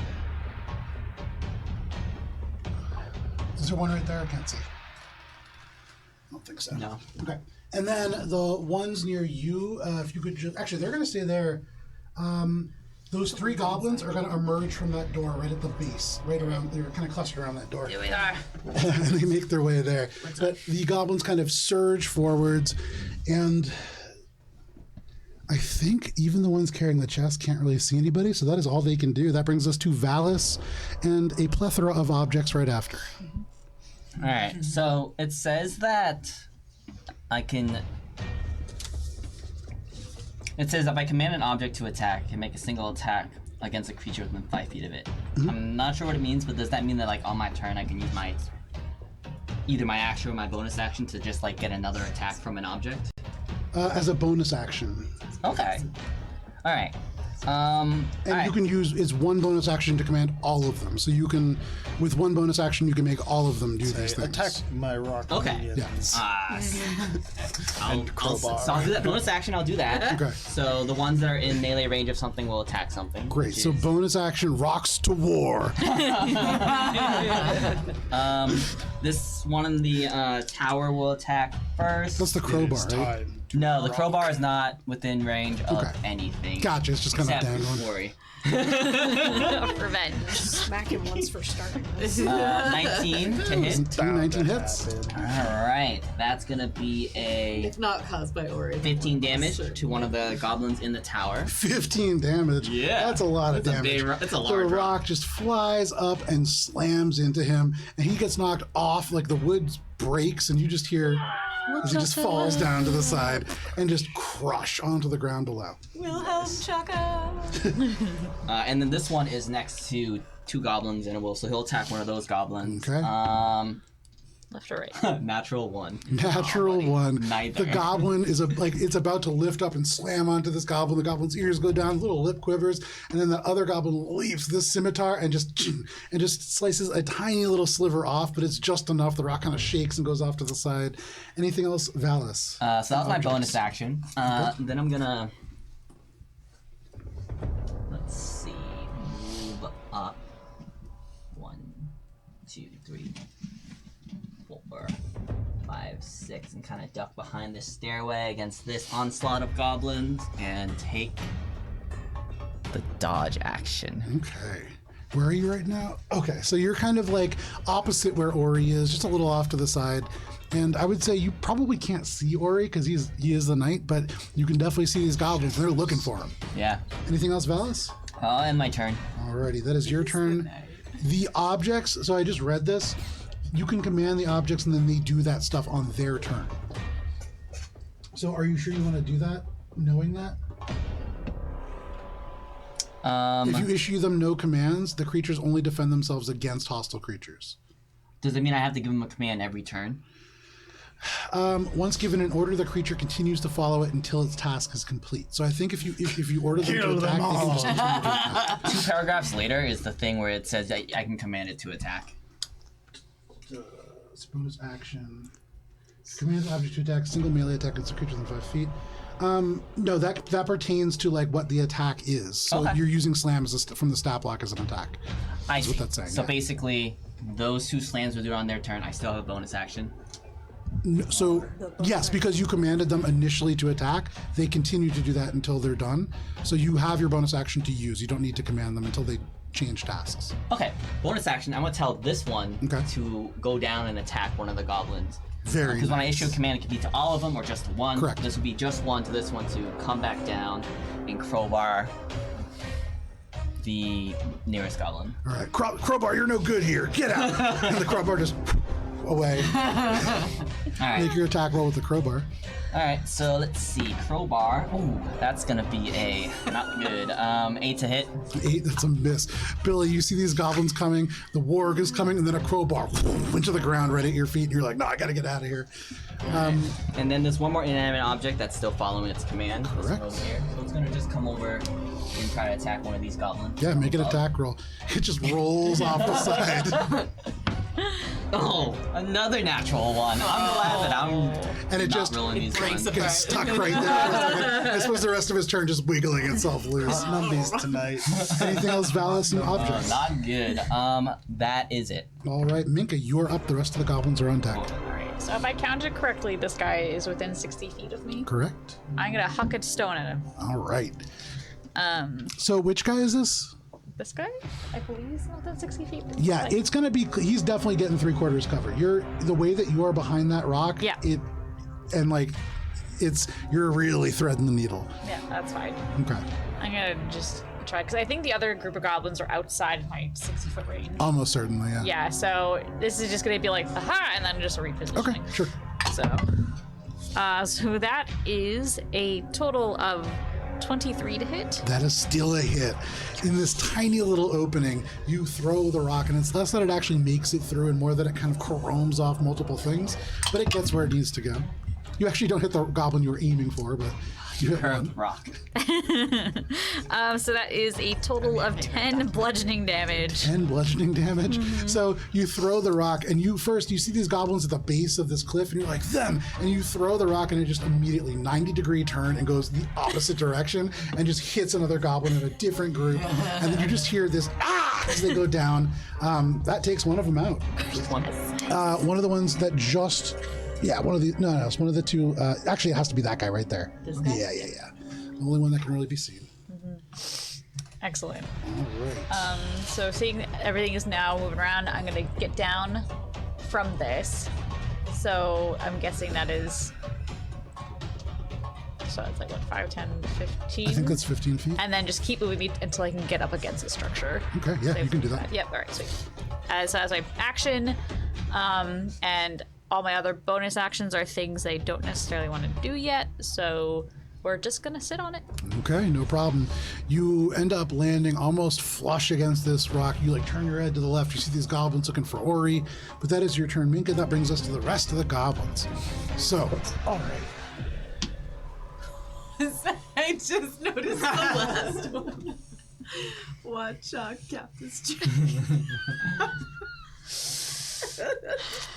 Night two. As this crowbar has now Take this bit from us with our Goblins Oh, no. and tapestries. My crowbar. Those are two Wow.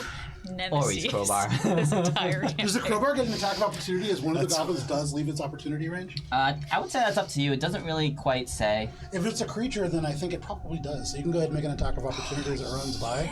Those 3 goblins that are there, that just came out of the building, they're going to rush that rock. All together, there's a loud bachaka, and now it's going to be 4 goblins and a warg all attacking that rock. All right, so is that rock that was attacking them get an attack of opportunity? It doesn't, because they're getting into base contact with it. No, not that This one. one. That Oh, yes, that one also would. rock. Yes. All right, first it's a 17 to hit, 17 is a hit. and then a 13 to hit. 13 is a miss, unfortunately. All right, so then... Woo, that's good crowbar damage. The crowbar hits and does 9 crowbar type damage. Put it to use. Here. So I guess probably to this one that's a little bit closer to me. Yeah, absolutely. Minka, you turn, you see these goblins looking around, then you hear, and this crowbar, wrapped in a rope, just comes flying out of nowhere and strikes one of the goblins, knocking them straight down to their feet, or off their feet. Are they down? They are dead. Oh. I love these inanimate objects. Anything else, Valis? That wasn't even my turn. That was, sorry. That was an attack. That was attack of opportunity. That was a Crowbar goblin. opportunity. Those are both of your, sorry, what I meant to ask was those are both of your attacks of opportunity, correct? Yes. Okay. For movement. So now that they've moved, Billy, this warg is going to take 2 attacks against you as it gnashes out. That is going to be an 18 to hit and a 20 to hit. Yep. All right, both? Yep. Okay. Billy, you are taking 8 points of piercing damage from the first. Okay. And 7 points of piercing damage from the second. They barely bite into you. They snap, and as you are running and moving away, they just barely get to you, but you get the sense that they can really bite down when they want to. That is all that they can do on their turn. The goblin, this Crown of Madness is a D8.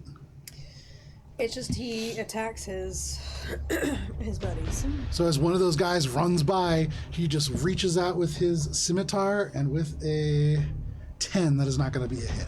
But swings out, and you just hear one of the goblins ducks underneath his friend's blade, and he just goes, Fotondis! And just kind of like starts running away. Still not really sure what that was.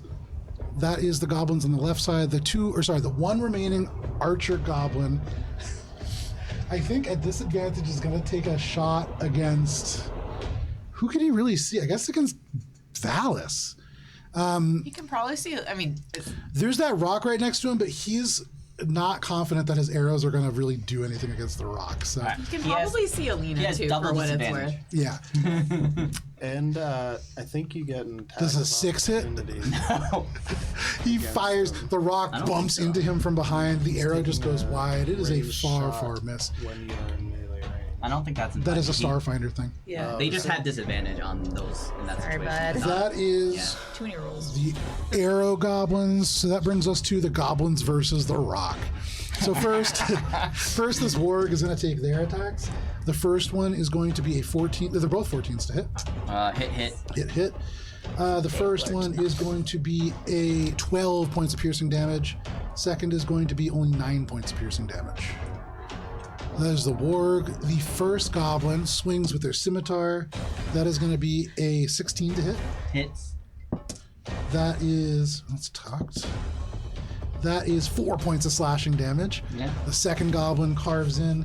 That is going to be a 20 to hit. That will hit. 8 points of slashing damage. All right. The third one... Still up. That's cocked. That is going to be even better. 23 points. Or sorry, 23 to hit. It hits. GAC of this rock is 10. 3 points of slashing damage. Oh, it's still up. And then the final one, this guy in the yellow trench coat, that is only going to be a 4 to hit. And so basically you just, sorry, that's a 6 to hit, but still a miss. And so they slam and it clatters off. The blade almost goes out of their tiny little goblin hands, but they manage to hang on to it. This rock is like shattering to pieces, but still floating up. That is all of the goblins' turns, I believe. And so that brings us to Cheshire. Use my action to maintain the Crown of Madness. Okay, you focus on this, twisting the elements of magic beneath the skin. You got this, Billy. I believe in you. The most enthusiastic. There is this inspiration. warg that is just snapping at you, and then you hear, over the sound of your heart racing, this voice just drift out from the darkness. And strangely inspiring. I love that both of our bards are the least enthusiastic inspirations, but they do the job. We get it done. Somehow. Anything else, Cheshire? This is more like threatspiration. That is Cheshire's turn. True. That brings us to Alina. Ora, you're on deck. Alina, from where you are flying, you can see this rock is just being pulverized, but the rock up in the tower is pulverizing goblins. Incredible. Both fulfilling their function in various ways. All right, so first she's gonna telepathically say to Rez, just keep doing what you're doing. Don't let him out of your sight. Tell me immediately if anything weird happens. And then 1, 2, 3, 6, 7. Okay. From here, can I see? From here, you get a pretty good view of almost everything. Okay. The only thing that you really can't see are the goblins pretty much pressed up against that building. Aside from that, you can see that warg, you can see the white warg, and the 3 kind of goblins that are back here. You see everything, yeah. All right.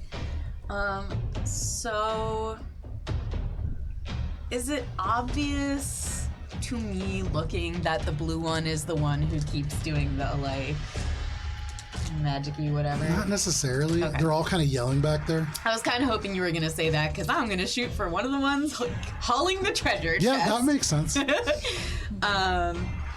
And I'm going to call out before I do my pew-pew, like, back here, back there, 3 more goblins and a warg. Also, these ones look like they might be some kind of commanders. All right, and I'm going to go pew-pew, I guess, at this one. With the Doppler effect, Valis, you're just kind of hearing, "Go, Commander, I don't," and just like gone.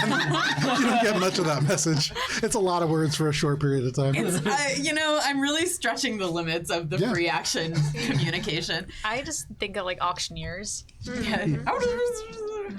Man's going behind that, warg's behind there.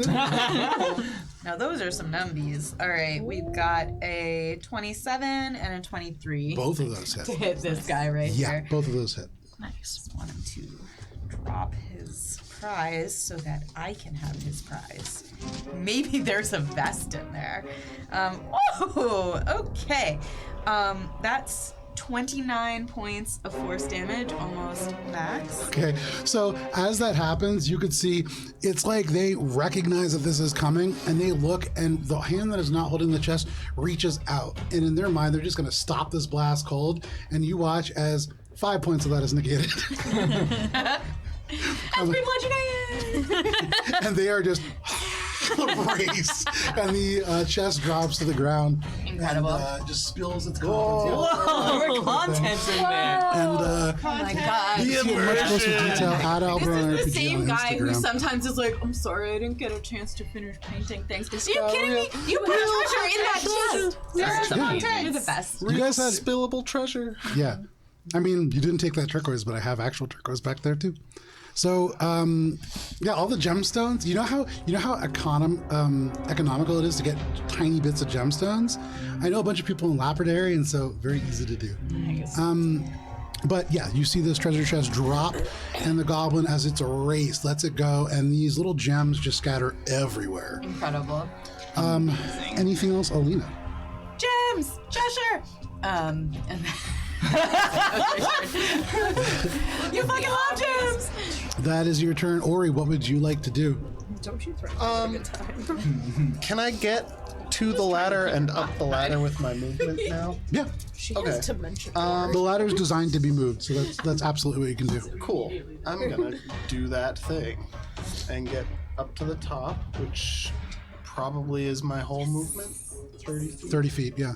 So this is kind of movement, when you think about this is very much like Assassin's Creed style movement, where you're like grabbing and then leaping up like 2 rungs and then like really parkouring up this thing. Very cool. Hardcore, Yeah. hardcore. That makes up for the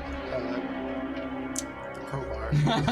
You You mean the kick signal. your legs over the last area and you kind of land up here. You can see there's one goblin who is like looking down, kind of like dodging this rock that keeps slamming down next to him. That is all that's up there at the moment. You do see a stool. What would you like to do? Would it be an action to shove the guy up here off? Yeah. Oh, sorry, buddy. I'm gonna shove him off. Okay, legs mid-air as you are hurtling over the rail, and you're like, "Sorry, bud," and you just I shove feel him. like no, just do the classic Assassin's Creed, pull him off the edge as I'm getting Sure. up. Make an athletics check. Make an athletics check. Absolutely, and make it at advantage actually, because that's cool. Rule of cool. There we go. When it works, it works. They rolled well, but they're also a goblin. Oh no! The aspirations are there. They're always there. Is this what does it count as? Just, Athletics check. athletics check. It's not like a. I'm gonna guess that was what, like a double nat 1? No. Oh. Even with a -3, that's a 13. And so as you go up, it's so cool. You leap over, you grab onto them, you see the big eyes go even wider, and you're just like, "Sorry, buddy," and you pull him, and his head is so big that it between the bits of wood, and you just are dangling off the goblin's body, swinging now 30 feet below you, and you just hear "Ah!" And he takes 1 symbolic point of damage for sure, but like currently his neck, you can hear and feel like as it is like popping. All that is holding you up 30 feet in the air is this goblin's neck, and it is not doing it for a long time. If you just stay there, Anything else, you Ori? might die that way. Can I just? He will die back. Can I just climb back Ori onto might the too. ladder? No. So in your like Assassin's Creed style attempt, your idea was he is going to just pull through and fall down. And so you were trying to use your hand after you pull to hold on to the railing. When he becomes taut, he basically jams you in the stomach, and all that you can really do is grab onto the goblin, and that's like what you're holding on to now. You're like here, hanging on his scarf. Can You say I? that's accurate? Yeah. Can I just like drop him and grab onto the ladder and get back up? So do you have an action to do that? Can I bonus action disengage and? You can bonus action disengage. That's not going to get you to just suddenly hop up, back up. Well, Bonus I mean, action I want to disengage- like stabilize myself, because Yeah, I wanna like not be dangling. Okay. What if With he, my bonus action. However, I can do that. what if he does a dash? Sometimes things are Yeah, impossible. can I You as a dash. dash And to just like have movement yeah points. to just have more movement? So and, as a dash, like- essentially what that would be is almost again another contested athletics check, and this would be to kind of like push his head and like shove him back up, and you as well. It's challenging. I mean, you're dangling. You don't have any leverage. Here. yeah, why not? Okay. This is So gonna go you are basically so using a goblin as a salmon ladder, where you are going to like hop him up and grab on. But yeah, go ahead, make an athletics check. Is Almost certainly, if you fail, it will kill him. Can Minka see this happening? Yes. Okay, This good. is happening up. I would say, Minka, you see this. Alina, you see this. Anybody Okay. off on this side of the board, you see Ori swing, Better holding the the second goblin's time. body. Okay. But 17? did Cheshire 17. see it? Okay. Cheshire I does feel like not that's see it, all actually. Ori cares about. She doesn't see. And so, Ori, sees all. you hold on, you grab this creature's neck, and you swing and swing and swing, and you hear the crack, crack, crack, and you manage to just grab one foot and just, whoop. And so your foot like up on the lip, and you can kind of move yourself so that you are just balancing on the outside of the tower. Yeah, you can place yourself there, but realistically, just so we're clear, you are tippy toes on the edge of this tower now. You're standing, but he has advantage to shove you off if that's what he chooses to do. But You're he's like, also stuck in the thing, right? you popped him out to get back up. Oh, I didn't snap his neck. to No. get him out. You would need a much higher roll for that. So you are back up. You are standing and not dangling, but it's not a great position. That is your turn, Ori. That brings us to Rez. Rez on his turn says, all right, they're still here. I still have my movement though, right? Because I had dashed. Yeah, but the dash was really to give you the ability to move. Like, so very Okay. technically, I want to be really clear about this. When I'm saying these things, you kind of keep arguing for them. Just like, rule of cool was this. Yeah, no, that's Cool. Because technically, bonus action dash with 0 movement results in double that, which is technically 0. So really, you should have bonus action dash dangle. But it was cooler to not. So you are now standing up there. You are all set. That is your turn. Rez, on his turn, hangs out over there. They're still here, Alina. That is Rez is doing anything else, or just kind of keep Maybe he'll watch? pet the dog. Okay. I mean, I'm here. Look, imp or not, everybody likes to pet a dog. Slowly, he's like getting closer. He's a little, for what it's worth, Rez kind of uncertain about little guy, but like gets a little closer. That is Rez's turn. That brings us to Billy. Billy. Rez doesn't like little guy. Anyway, gonna green flame blade slash. This little guy could eat Rez very Natural easily. 20. Natural 20. Very nice. 20. We're gonna use the bloody belly dice. Bloody belly dice. And I can't tell. It's just the warg. Yes. It's just the warg. Alright. So that's 12, 19 points of magical piercing, and 10 points of fire. The first one was how many magical piercing? 19. 10. Billy, as this creature snaps and roars over you, you turn and slash with the blade and slit its throat. And as it roars, there is just this bolt of blood before it just collapses down in front of you. Billy! Nope. From across the battlefield, Alina's like, yeah! And then Billy decides to move forward. Okay. Got You real like- fast. Through the warg. You catch yourself on your back heel, you slash, the warg opens up in front of you, and you just explode through it, wiping the blood away as you do. Where are you going? Billy is going to move another. Let's just go. 1, 2, 3, 4, 5. This is 30 feet. Let's go this way instead. One. And then back one, yeah. Ooh, ooh. Yeah. Yeah. I don't Okay. hold resources. You slash up this wolf and you rush around. You can see a bunch of goblins kind of congealing around the bottom. But that is your turn, Billy. That brings us to the Goblin Command Squad. So, that was a good shot. Brought up a fringe. What was a good shot? The Billy slash? No, the shot on this guy down here. Ah. Into the pen cup you go. Kobold. Bye, Gunner. Have a good night. That's what I used to get. Okay, that's really smart. It's going to be the shield. And this goblin is going to begin gathering this stuff up. I think they're going to use this turn, and they sweep up the elements of crystals back into this chest. And at the end of their turn, them and their friend like begin to move again. They don't get to actually go anywhere. That is their turn. The wolf is kind of serving as a screen, and that is all that they can do. And you hear this voice. At this range, it seems as if it does not affect the goblins. Almost like if it can't reach one, it kind of spread further. And nobody moves any further. That is the command squad that brings us to Valis and the objects. Right. Valis and the Rolling Stones. All right. Let's see. So I can't see this, right? I can't see from my angle, but I'm guessing I can't see what's going on over here. Probably not, no. Okay.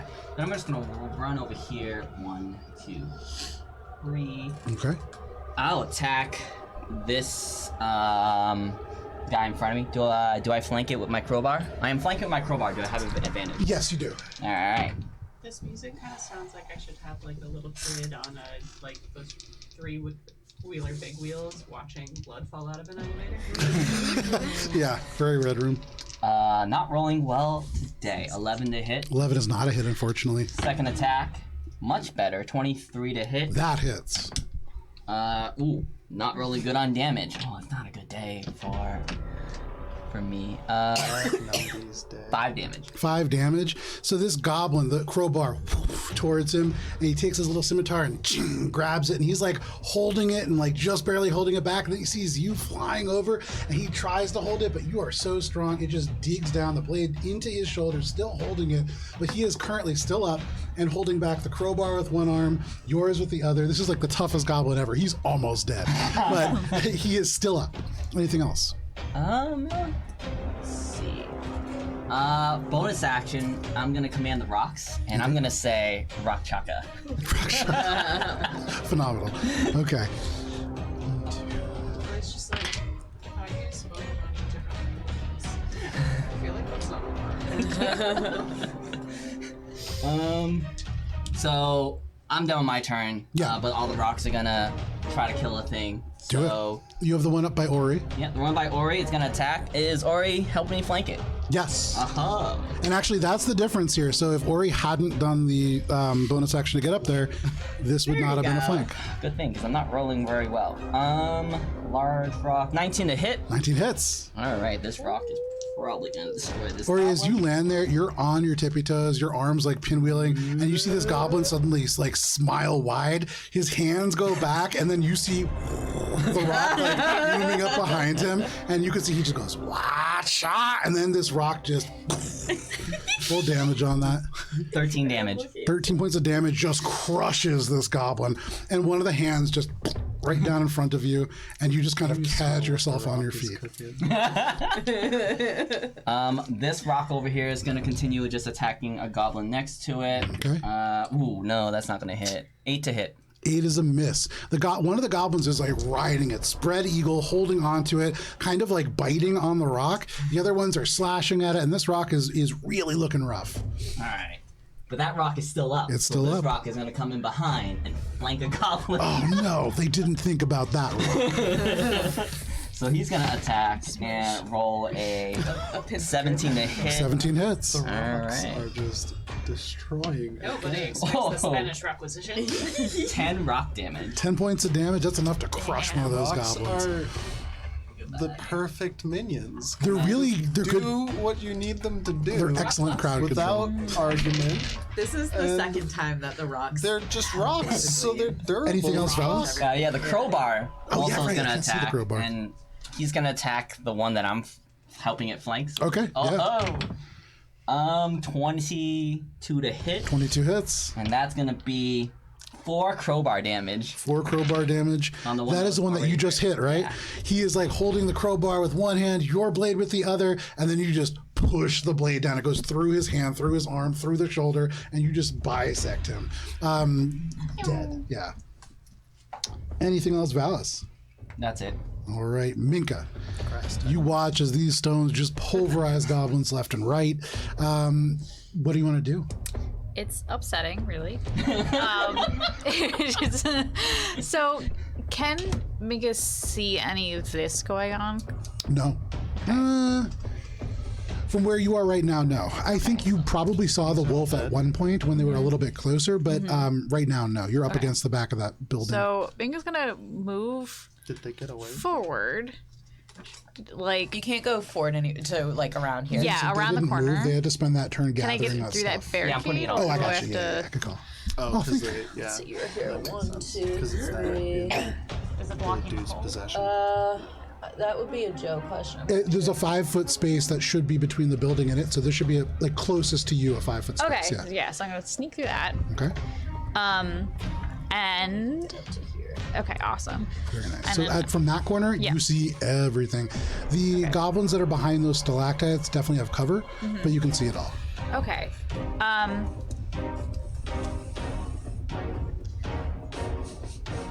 So that was. I'm trying to decide if Minka would try to stop them. And the answer is. I don't think she knew they were running away. So instead, she's gonna throw a rock at the warg. Okay, yeah, make your attack roll.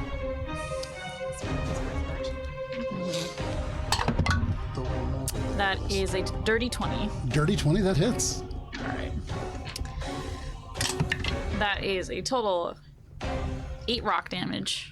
So you rush around the corner and you fastball pitch this rock through the cave, through these stalactites, and it hits this wolf, and you can hear this kind of growl as it strikes. You said 8? Yep. Okay. Anything else? So that was both my rocks. So would finding more rocks for magic stone be a bonus action or an action? Bonus action. Okay. Yeah. I would like to use my bonus action to find more rocks. No problem. Bonus to- action, scoop rocks. for the next round. No problem. So that was my movement action, bonus action, and that's it. Alrighty, Minka. You throw your last magical rock, and though there are definitely more in your pockets, you reach down, you grab more off the ground. That is your turn. That brings us to the rest of the goblins. So, things are going not great. He has to attack the nearest creature. Yes. Well, I get to command, so I'm telling him to attack his Billy's still the further away than those. goblin. Go there, and he'll get his attack off before they move. But they're all moving at the same time, technically. And I think everybody else wants to stay where they are because they're still caught on that rock. That rock is tanking them because they can't move from it. Okay, so those rocks kind of tuck in, the rocks. Those goblins begin to tuck in, and the one who has the crown of madness twisting around slashes out as his friend steps away. That's cocked. That is going to be 11, which is not going to be a hit. This other goblin doesn't even seem to notice as they miss pretty badly. I don't know that they can. Let's see. 1, 2. So 2 of them are going to hit you. Or is that 2 or 3? There's 2 here. Valis, 2 are going to take attacks against you. These tiny little scimitars swinging out towards you. The first one is going to be a 16 to hit, Miss. and then a 12 to hit. So that's going to be a miss. More miss. As they rush towards, you can see they turn. You hear this Wachaka start, but then they turn. There's nobody behind them. It's just these 2 guys. And so all of a sudden, you can see like their confidence falters. But around the corner on the other side, Minka, you see these goblins pour into this rock. First, the warg takes 2 attacks. That is going to be a 15 to hit, which is a hit, but then a 7, which is a miss. Yeah. And so that is going to be Poor teeth. that is going to be 8 points of piercing damage as he bites into this rock. Joe, tell us how it happened. Around the rock, and Minka, you see just the eyes and the snout, and then it just bites this rock and it pulverizes it in front of you. And because it was able to do that on its turn, those goblins are going to pour around the corner, provoking an attack of opportunity from Valis' other rock.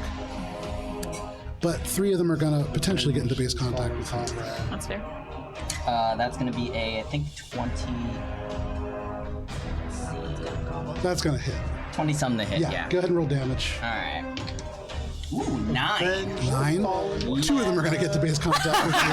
Because as one goes away, the rock that was stuck up at the top finally rolls off and it hits right behind that goblin. And so he like freezes, but he's okay. And he's like, ah. And he starts to run, but then his cape just gets caught and he's like running in place. And then the rock a little closer and he goes, and it just like grinds him down. That goblin is dead. 2 of them do get into base contact with you, however, and that will be 2 attacks. That is a 19 to hit and 19. a 15 to hit. 19 hits, 15 misses. All right.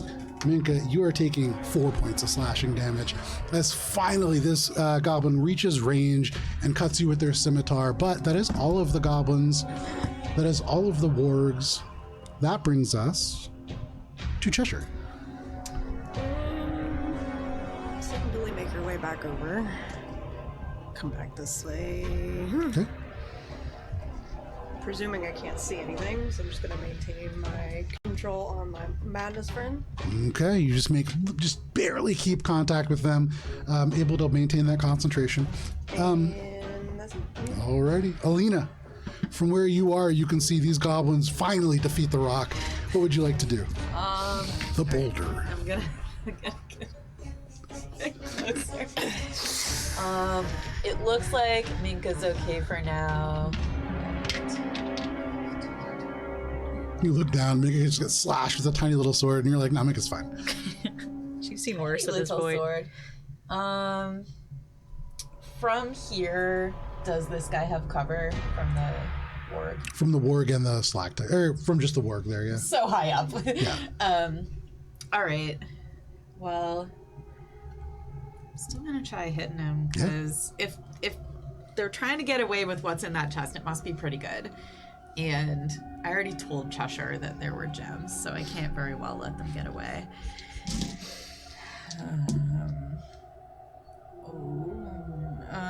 Let's see. A 14 and a 21. A 14 is a miss. A 21, even with cover, is a hit. All right. That's 7 points of force damage and 3 bludgeoning. Okay. Anything else? I go, drop that chest. Okay.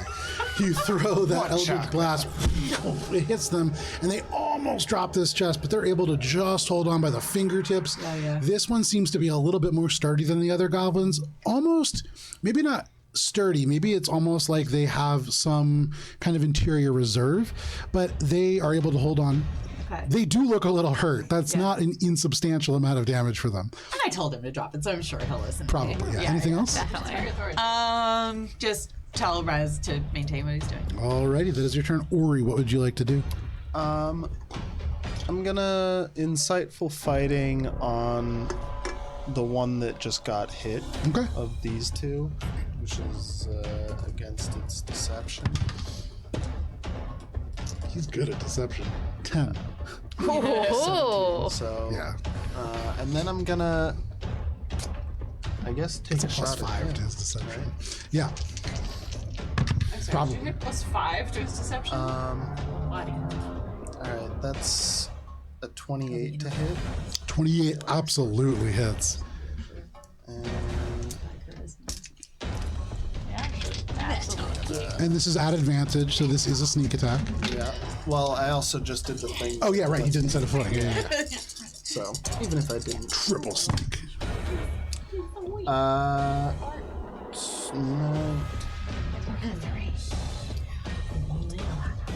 That's gonna be 25 points of damage. 25 points of damage. As this arrow howls out of the darkness, and you see that this is going to hit him directly between the eyes, him and the other goblin both use their reaction. They drop this chest, they hold their hands out, and they reduce the total damage by 2. As they each roll a 1. And they have a potential to reduce it by 16 for what it's worth in total by 2. And so they hold their hands out. The arrow pierces a very thin layer of psionic energy, and it just goes straight into their chest. The chest, again, hits the ground. Crystals scatter everywhere, and you can see one hand. Chaka. and just dies on the ground. Then I'm gonna action surge and do the same thing against the other guy. Yeah, make another attack. With the treasure now. What's your shit? 25 to hit. That hits, yeah.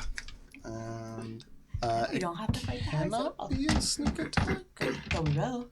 because I have already. Yeah. It's one per turn, right? For sneak attack, Or, I think so. It is. I believe it is. yeah. Okay. I'm gonna use a trip attack. So he has to make a strength saving throw. Okay. And it's gonna be 13 points of piercing damage and then strength saving throw. 2. 2 points of... No, 2 strength saving. That's his strength save. So he's tripped and prone. And how much damage was that? It was 13 points of piercing. Barely Magical is he alive. So as this arrow sinks into him, you can see he's about to reach down, and as this other guy falls, this goblin smiles, goes to grab for the crystal, and then his arm is just bisected by the arrow. You can see the hand just spirals out, trailing blood. He just sits there and he's still smiling, like you can see the hand still twitching and grabbing far away, and in his mind he's still pulling it towards him, but his brain just hasn't quite registered that it's not attached anymore. He's barely up. Yeah. Anything else? That's gonna be it for me. All right, both of those goblins either dead or dying. That is your turn, Ori. That brings us to Rez. Rez maintains their kind of, all right, I don't like you and you don't like me, but we're gonna get along. And just gets closer to the dog. But that is Rez's turn. Billy, what would you like to do? Rez is having a great character arc right now. A little mini character arc. Well, Billy can only see what's in front of her, which is 2 Wachak tapestries, Mm-hmm. and we have a Valis. So Billy's gonna run forward Towards him or to these? to the Valis with the Valis and the crowbar. Ah, very good. You're flanking. Sweet. We're gonna grade Floodblade. There you go. Finally, 2 targets next to each other. Uh-oh. Finally, 3 targets within range. 11. Okay. First one. You do have Bardic. I don't know if that helps. It doesn't help a natural one. Doesn't know. Oh no, it's advantage! That's not what it's advantage! Yeah. It's advantage! Yeah. Ah!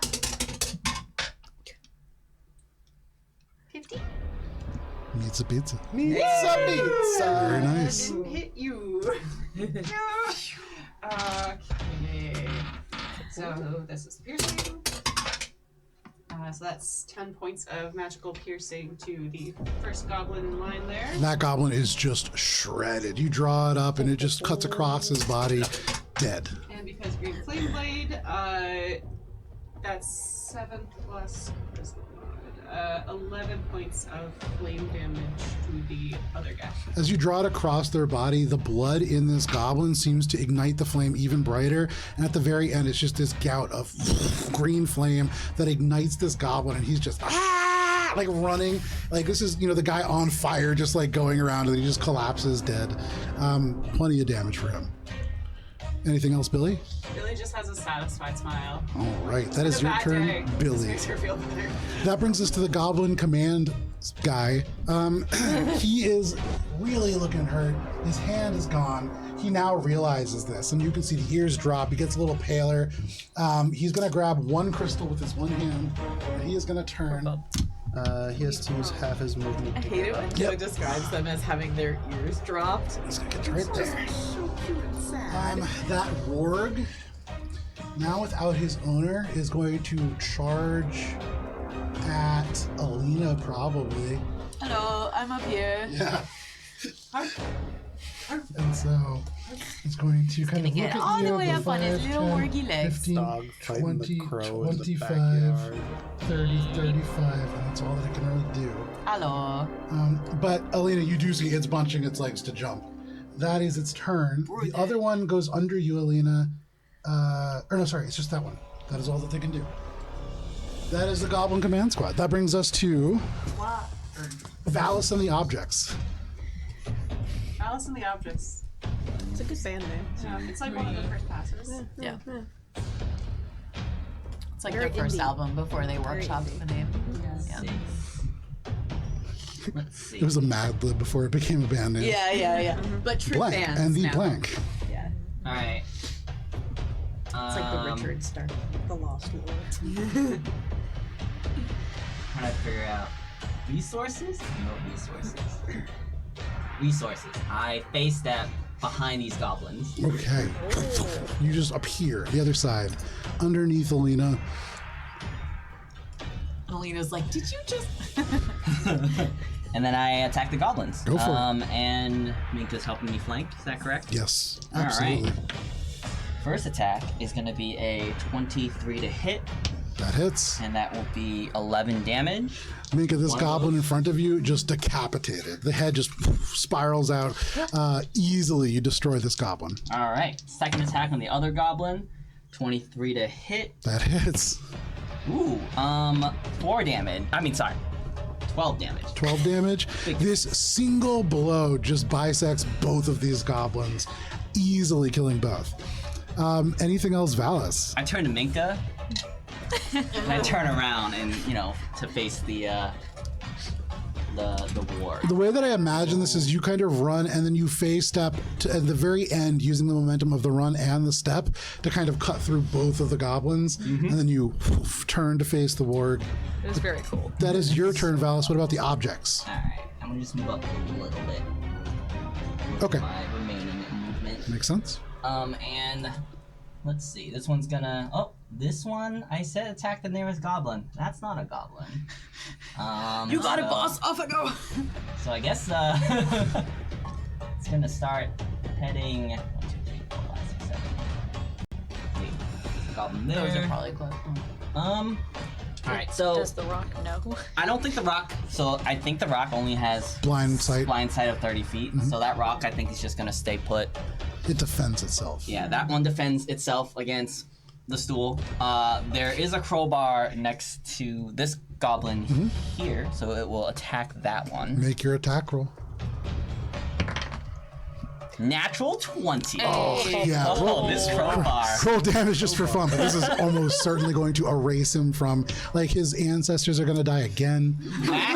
Max crowbar damage. So that'll be 18 crowbar damage. 18 crowbar damage. my This, crowbar. this other goblin, the last one of this little group, I believe that's in there, right? No, the last one that's in there that isn't charmed. Yeah. Gotcha. The Right, one right, that's right. charmed is still up. So the one who is not charmed, he is there. He gets his They're foot down stuck, still. and you swing with the crowbar swings around, and it's almost like a baseball bat slamming into a T-ball that for a second just stays connected before it just rips and just into the darkness.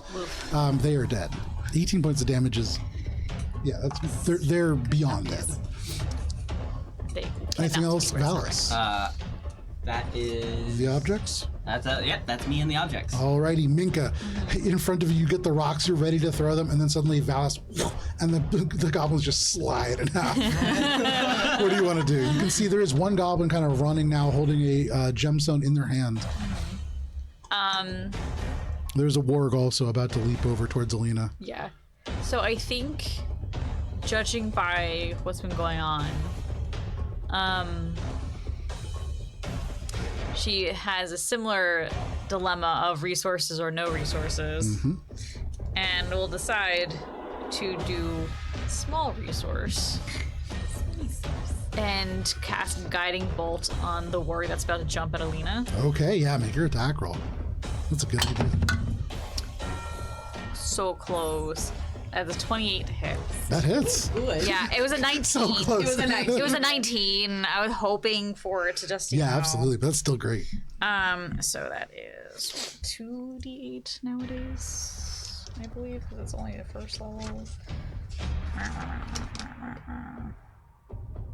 Oh no, it's d6. Right. Okay, so. Oh, Okay, so that is 14 points of radiant damage. So Minka, as this creature gets to the top, you can see it bunches its legs and leaps at Alina mid-air. And Alina throwing these Eldritch Blasts down for a second, it has you off guard. And then suddenly there's this glow from behind you. And then this Eldritch Blast, the guiding bolt slams into this creature and it just falls down at your feet and just continues to tumble down the hill as it is dead. Very good. Okay, so that was my action. 13 health left. That was good. It's close. Nice. And then I have some movement and a bonus action. So I'll use my movement to just kind of go up against those stalagmites. Okay. Think about it for a second. Yeah, you can see Valis right next to you, and then right beyond Valis, another one of these wolves. And then beyond all these stalagmites and another set still, you can see this goblin getting away. So having used a single resource, refuses to use a second resource. So once again, bonus action, collect rocks. Okay, yeah, easy enough. You reach down, scoop up some rocks. That is your turn, Minka. Adding more resources to your pool. That brings us to the goblins. I think the only goblin that I have left. Charmed guy. It's the Crown of Madness one. Yeah. And so, I mean, without any allies... So without his that target, group, he can act normally on his turn. Okay. So now he turns to the only goblin that's left. Billy. When you're right, you're right. And Billy, seeing nothing but goblins, this goblin attacks you. And that is going to be a 9 to hit. It's just slashing again and again, but just can't quite make it. You hold it by the head. That is all of the goblins. That brings us to, the one warg. This warg is going to probably just snap at Valis. Valis, 2 attacks against you. That is going to be a 25 to hit. That will hit. And a 8 to hit. That will Pretty much the also 2 ends of the miss. spectrum. That's cocked. I need less dice in this tray. That is going to be 9 points of piercing damage as it snaps out. It misses the first time. It's able to dig its fangs in the second time, but it's quickly losing steam. That is all of the goblins, and that brings us to Cheshire. So, Concentration hearing check. the sounds of goblin chaos diminish, Yeah. I'm going to drop the Crown of Madness Okay. and dimension door myself Very nice. over toward in the direction of the treasure. What's the range on that? It's something crazy. 500 right? feet. Yeah. Do you have to see where you're going? You No. do. But interesting fact. If you You want, can visualize it. You don't have to know exactly where you're going. that's true. I think I don't know that you can visualize what's over there. However, the sight line here, because of this little overpass means, you can go in a straight line technically about 300 feet in this direction if you want.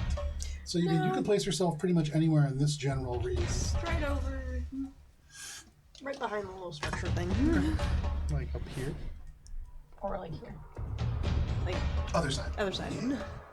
Kind of. Perfect. And then I'm going to use my movement to go toward the box. Very nice.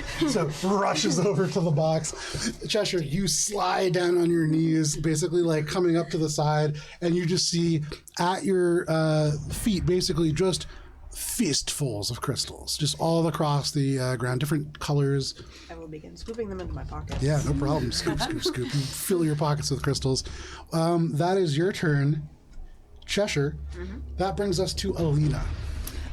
I'm gonna call down to Cheshire. If there's any diamonds, save them for Minka. And then I can't let this guy get away. And right now, he's not even off the map. He is right at the edge. You said he had grabbed a crystal. He has one in his hand. Okay. Well, who knows whether that's special. Yeah. That's enough reason to murder him, Yeah. surely. So I'm gonna do one at a time, because if I kill him on the first one, I'll send the second one at the warg. So yeah, Alina, in your mind, you're like, it's not racist if he has a crystal. Look, no one has tried to deprogram Alina No, yet. yeah, absolutely. Yeah. All right, so it's a 27. 27 hits. If anything, Billy's complicit. Yeah, right. So it's 8 force damage and 3 bludgeoning. Against the goblin? This guy here. now is when he can finally repel a missile to the Can full as a capacity. reaction. So in theory, if he does it as full capacity, he will survive. Not even as full capacity, he could. It's cocked. He's gonna break the limit.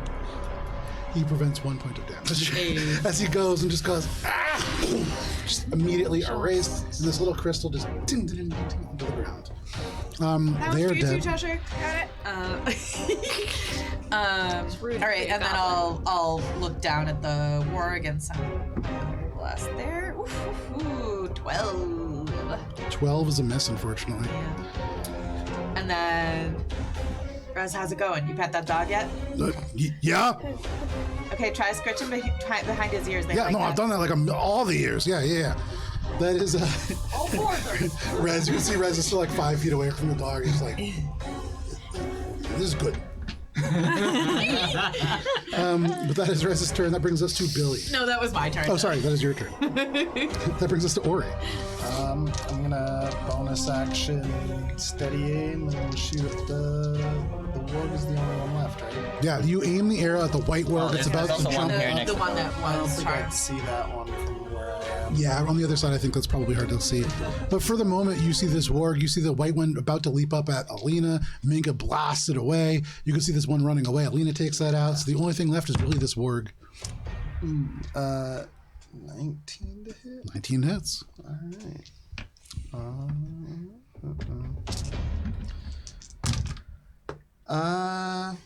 Not great numbies. 16 points of magical piercing. Still plenty enough for this warg. As that arrow sinks in, you had you were ready to fire at this one that was about to shoot at or jump at Alina. And holding it for just a little bit longer, you can feel your muscles about to give out, keeping it taut so long, and you fire. And this is a strong bolt that just goes through, sinks into the ground on the other side of the wolf. And at first you think you miss, but then the wolf just slumps down. Nice. That is it for me. Alrighty. That brings us to Okay.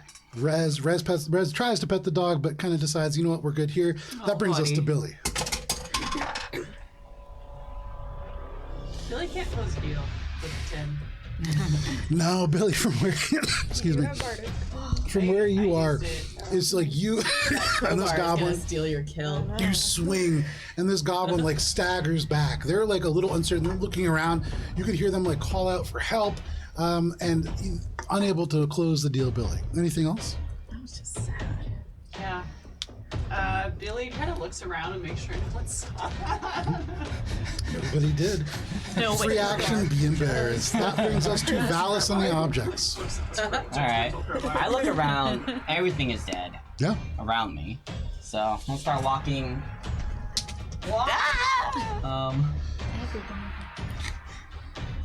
I walk over here and I see over there Cheshire scooping up a bunch of diamonds. I see this big rock over here. Yeah. Can I pick that up? Sure. So you bend down, and what you recognize is What's this? make a nature check. It's a cool rock check. Cool rock check. Yeah. Hoping that it's mostly just like glass. That would be kind of valuable here, actually. I'm worried it's the thing making everything weird. And Cheshire just scooped a bunch into her pockets and she's not gonna get back. Nature check is...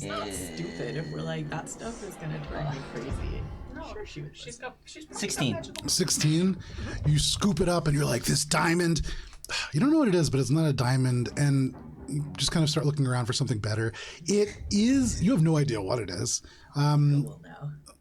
Some kind of it's definitely a crystal. It's not a diamond. That's pretty much what you could tell. Alright, so I'll just pick that up. Okay. And put it in my pocket for now. Okay. You jam that in your pocket. Your pocket almost rips. It's heavy. It is the biggest piece. I just Oh yes, no. It's what you see is what you get. That's bigger than your fist. It's gigantic, and so your pocket like almost tears as you put it in. It's heavy. But that is your turn, Valis. bonus action. I don't know. Let's see. Yeah, I'm just gonna my turn, and then this crowbar is just gonna try to attack Yeah. this guy over here. Go for it. That's gonna be a 21 to hit. 21 hits. Oh my. Tell us. 9. Tell us how it happens, Crowbar. It starts the fight. It ends the fight. You turn around and you see is everyone looking at you, and then you turn and the crowbar is like, crowbars really can't look at you, but this crowbar is looking at you. Then it turns and just bonks the goblin. No problem. And so it's this moment where the guy, like, you're fighting, you miss this thing, and the crowbar just. Goblin. You feel like it's still looking at you somehow, though it has no eyes or face, and the goblin just slides down and hits the ground, and you are all out of initiative. Billy lights up a green flame blade again and just slashes at the corpse. Just to be like, Nobody needs to know. You cut it, and you know what? Forensically, nobody will be able to tell what the killing blow is. right. So for all Unless anyone here speaks crowbar. Billy walks out covered in wart blood, just being like, And so, yeah, this goblin dies. All of you now, kind of in this space, you can hear that of like Cheshire, who is just scooping crystals into their pockets. What would you all like to do? I want to see what the rock is. Okay, make a nature check. Terrible. I also don't know what this is. What was the check? I rolled a 2 on the die, so somehow I believe that is sub 10. So I don't think it matters all that the much. DC is different for you for rocks. Like, it's a lot easier It's for 6. you. Still no idea. Yeah. I will say, you recognize that this is not a valuable gem. This is quartz. Okay. You get the sense that it's a little bit more than just like what you're used to. It's a different color. It has some kind of an imperfection that you're not used to seeing, and you can't identify it, and that is weird. Most of the time, you can look at a color within quartz, especially, and say, "Okay, that's iron. That's this is this. This is something that you're not familiar with." But that's really all you could tell. No, just like of course, like good news. It's quartz. Bad news is I don't know what's in it. Don't know if it's relevant to anything. So Alina's gonna swoop down and just land next to Cheshire and be like, "Hey, anything good?" And just kind of pick one of them up. And now that she's heard that, try to determine what is weird about it. Make a nature check at advantage. Can And are they all the same? No, almost certainly not. As you're going through, a lot of them are quartz. As you hear that, you kind of look down and you take a piece, and obviously, you throw that one out. There are a few things that do look a little different. I was actually hoping to do an Arcana check to see, because that guy could cast magic, and if they look a little funky. Yeah, make an Arcana check. Do I still get advantage? No, different check. If Cheshire throws away any of them, I think is going to go and scoop them. Okay. Like if there's a whole bunch that are the same, she'll collect enough. She's got a decent little representation. stash, Yeah. and then start prioritizing Different ones. Different ones. Okay, so it's more about getting a variety. Okay, Yeah. gotcha. That's an 8. An 8. I should have taken the nature check. Looking at this, there's nothing magical about it, and so there's not much you could tell. Okay. Well, the one that I have in my hand, I'm gonna toss to Minka. Okay. I'm gonna run back and collect little guy. I was gonna say, And Oh wait. Sorry. Rez, it's safe in here. Why don't you bring them both? Yeah. Okay. And if And then I you see just hear, Val "Hey try guys, and, come on!" Like, and just don't Rez is bringing. You don't have to run. Take a load off. before too long, Rez, Little guy's okay. He's little guy and Toes. Little guy is like leading Toes. Toes has the leash, but like little guy is really in charge. He's kind of like just scampering along, but they join you, and all of you find yourselves together in this space. I think Billy would probably like hold up one of the crystals and like shows it to Toes and just be like, you know what this is? Looks at it and just holds his little 3 fingered hands out, grabs it, and just. It's a rock. Thank you for your insight. I see why we brought him. I think it's gonna, if we're just standing around, I'm gonna check out to see what's inside that structure. There's a hut here too. That looks promising. Time to loot the room. Which structure are you going for? This guy. Okay. So you go over there. You can go ahead and pull the roof off that house. So within there is a plethora of just crates, boxes, barrels. Make an investigation check. Billy will check out the other one. Okay. Billy, make an investigation check. here. Can you pull off that roof as well? It's all the same. Dirty 20. Dirty 20. Okay. Once Cheshire has gathered her put you on the dining sample second sizes, mountain. she's going to start going through bodies. Okay, so a couple of things. First, we'll start with Billy and Minka. Billy, you go over there and you open the door. And as the door opens, there is a door jamb on the other side that clearly like goblin made, not very well designed. And it just and just hits you right in the face. And you go in, but you're seeing stars, and there are crates and barrels, but like your perception not the sharpest at this moment. So we'll get back to that. For you, Minka, you walk in here and your eye is scanning everything. You've already seen cool rocks around, and so who knows what else could be here. And as your eyes adjust to the darkness, you can see there are a number of crates. Many of them bear symbols. And there's one in particular, though, that looks a little fancier than the rest, and it looks kind of like a treasure chest. And so you get a little bit closer. Make a nature check. Oh my god. 8.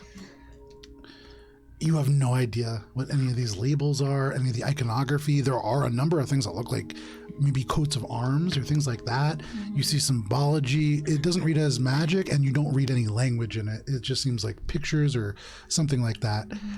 But you can't really make it out. And here, not a lot of care has been taken to like making it clean or nice. And so like there's cobwebs and dirt, and that definitely, factors in. But almost certainly, looking around this chest, this is a little bit nicer than everything else that's in this room. Okay. So Minka's gonna start trying to figure out if she can drag it out of the little hut zone. Okay. You go and you just kind of drag this out. The hut zone, apropos, because Cheshire, you begin to go through the bodies. Okay. Which bodies are you starting with? The ones that are near you? The nearest. Okay. So make an investigation check. Gladly.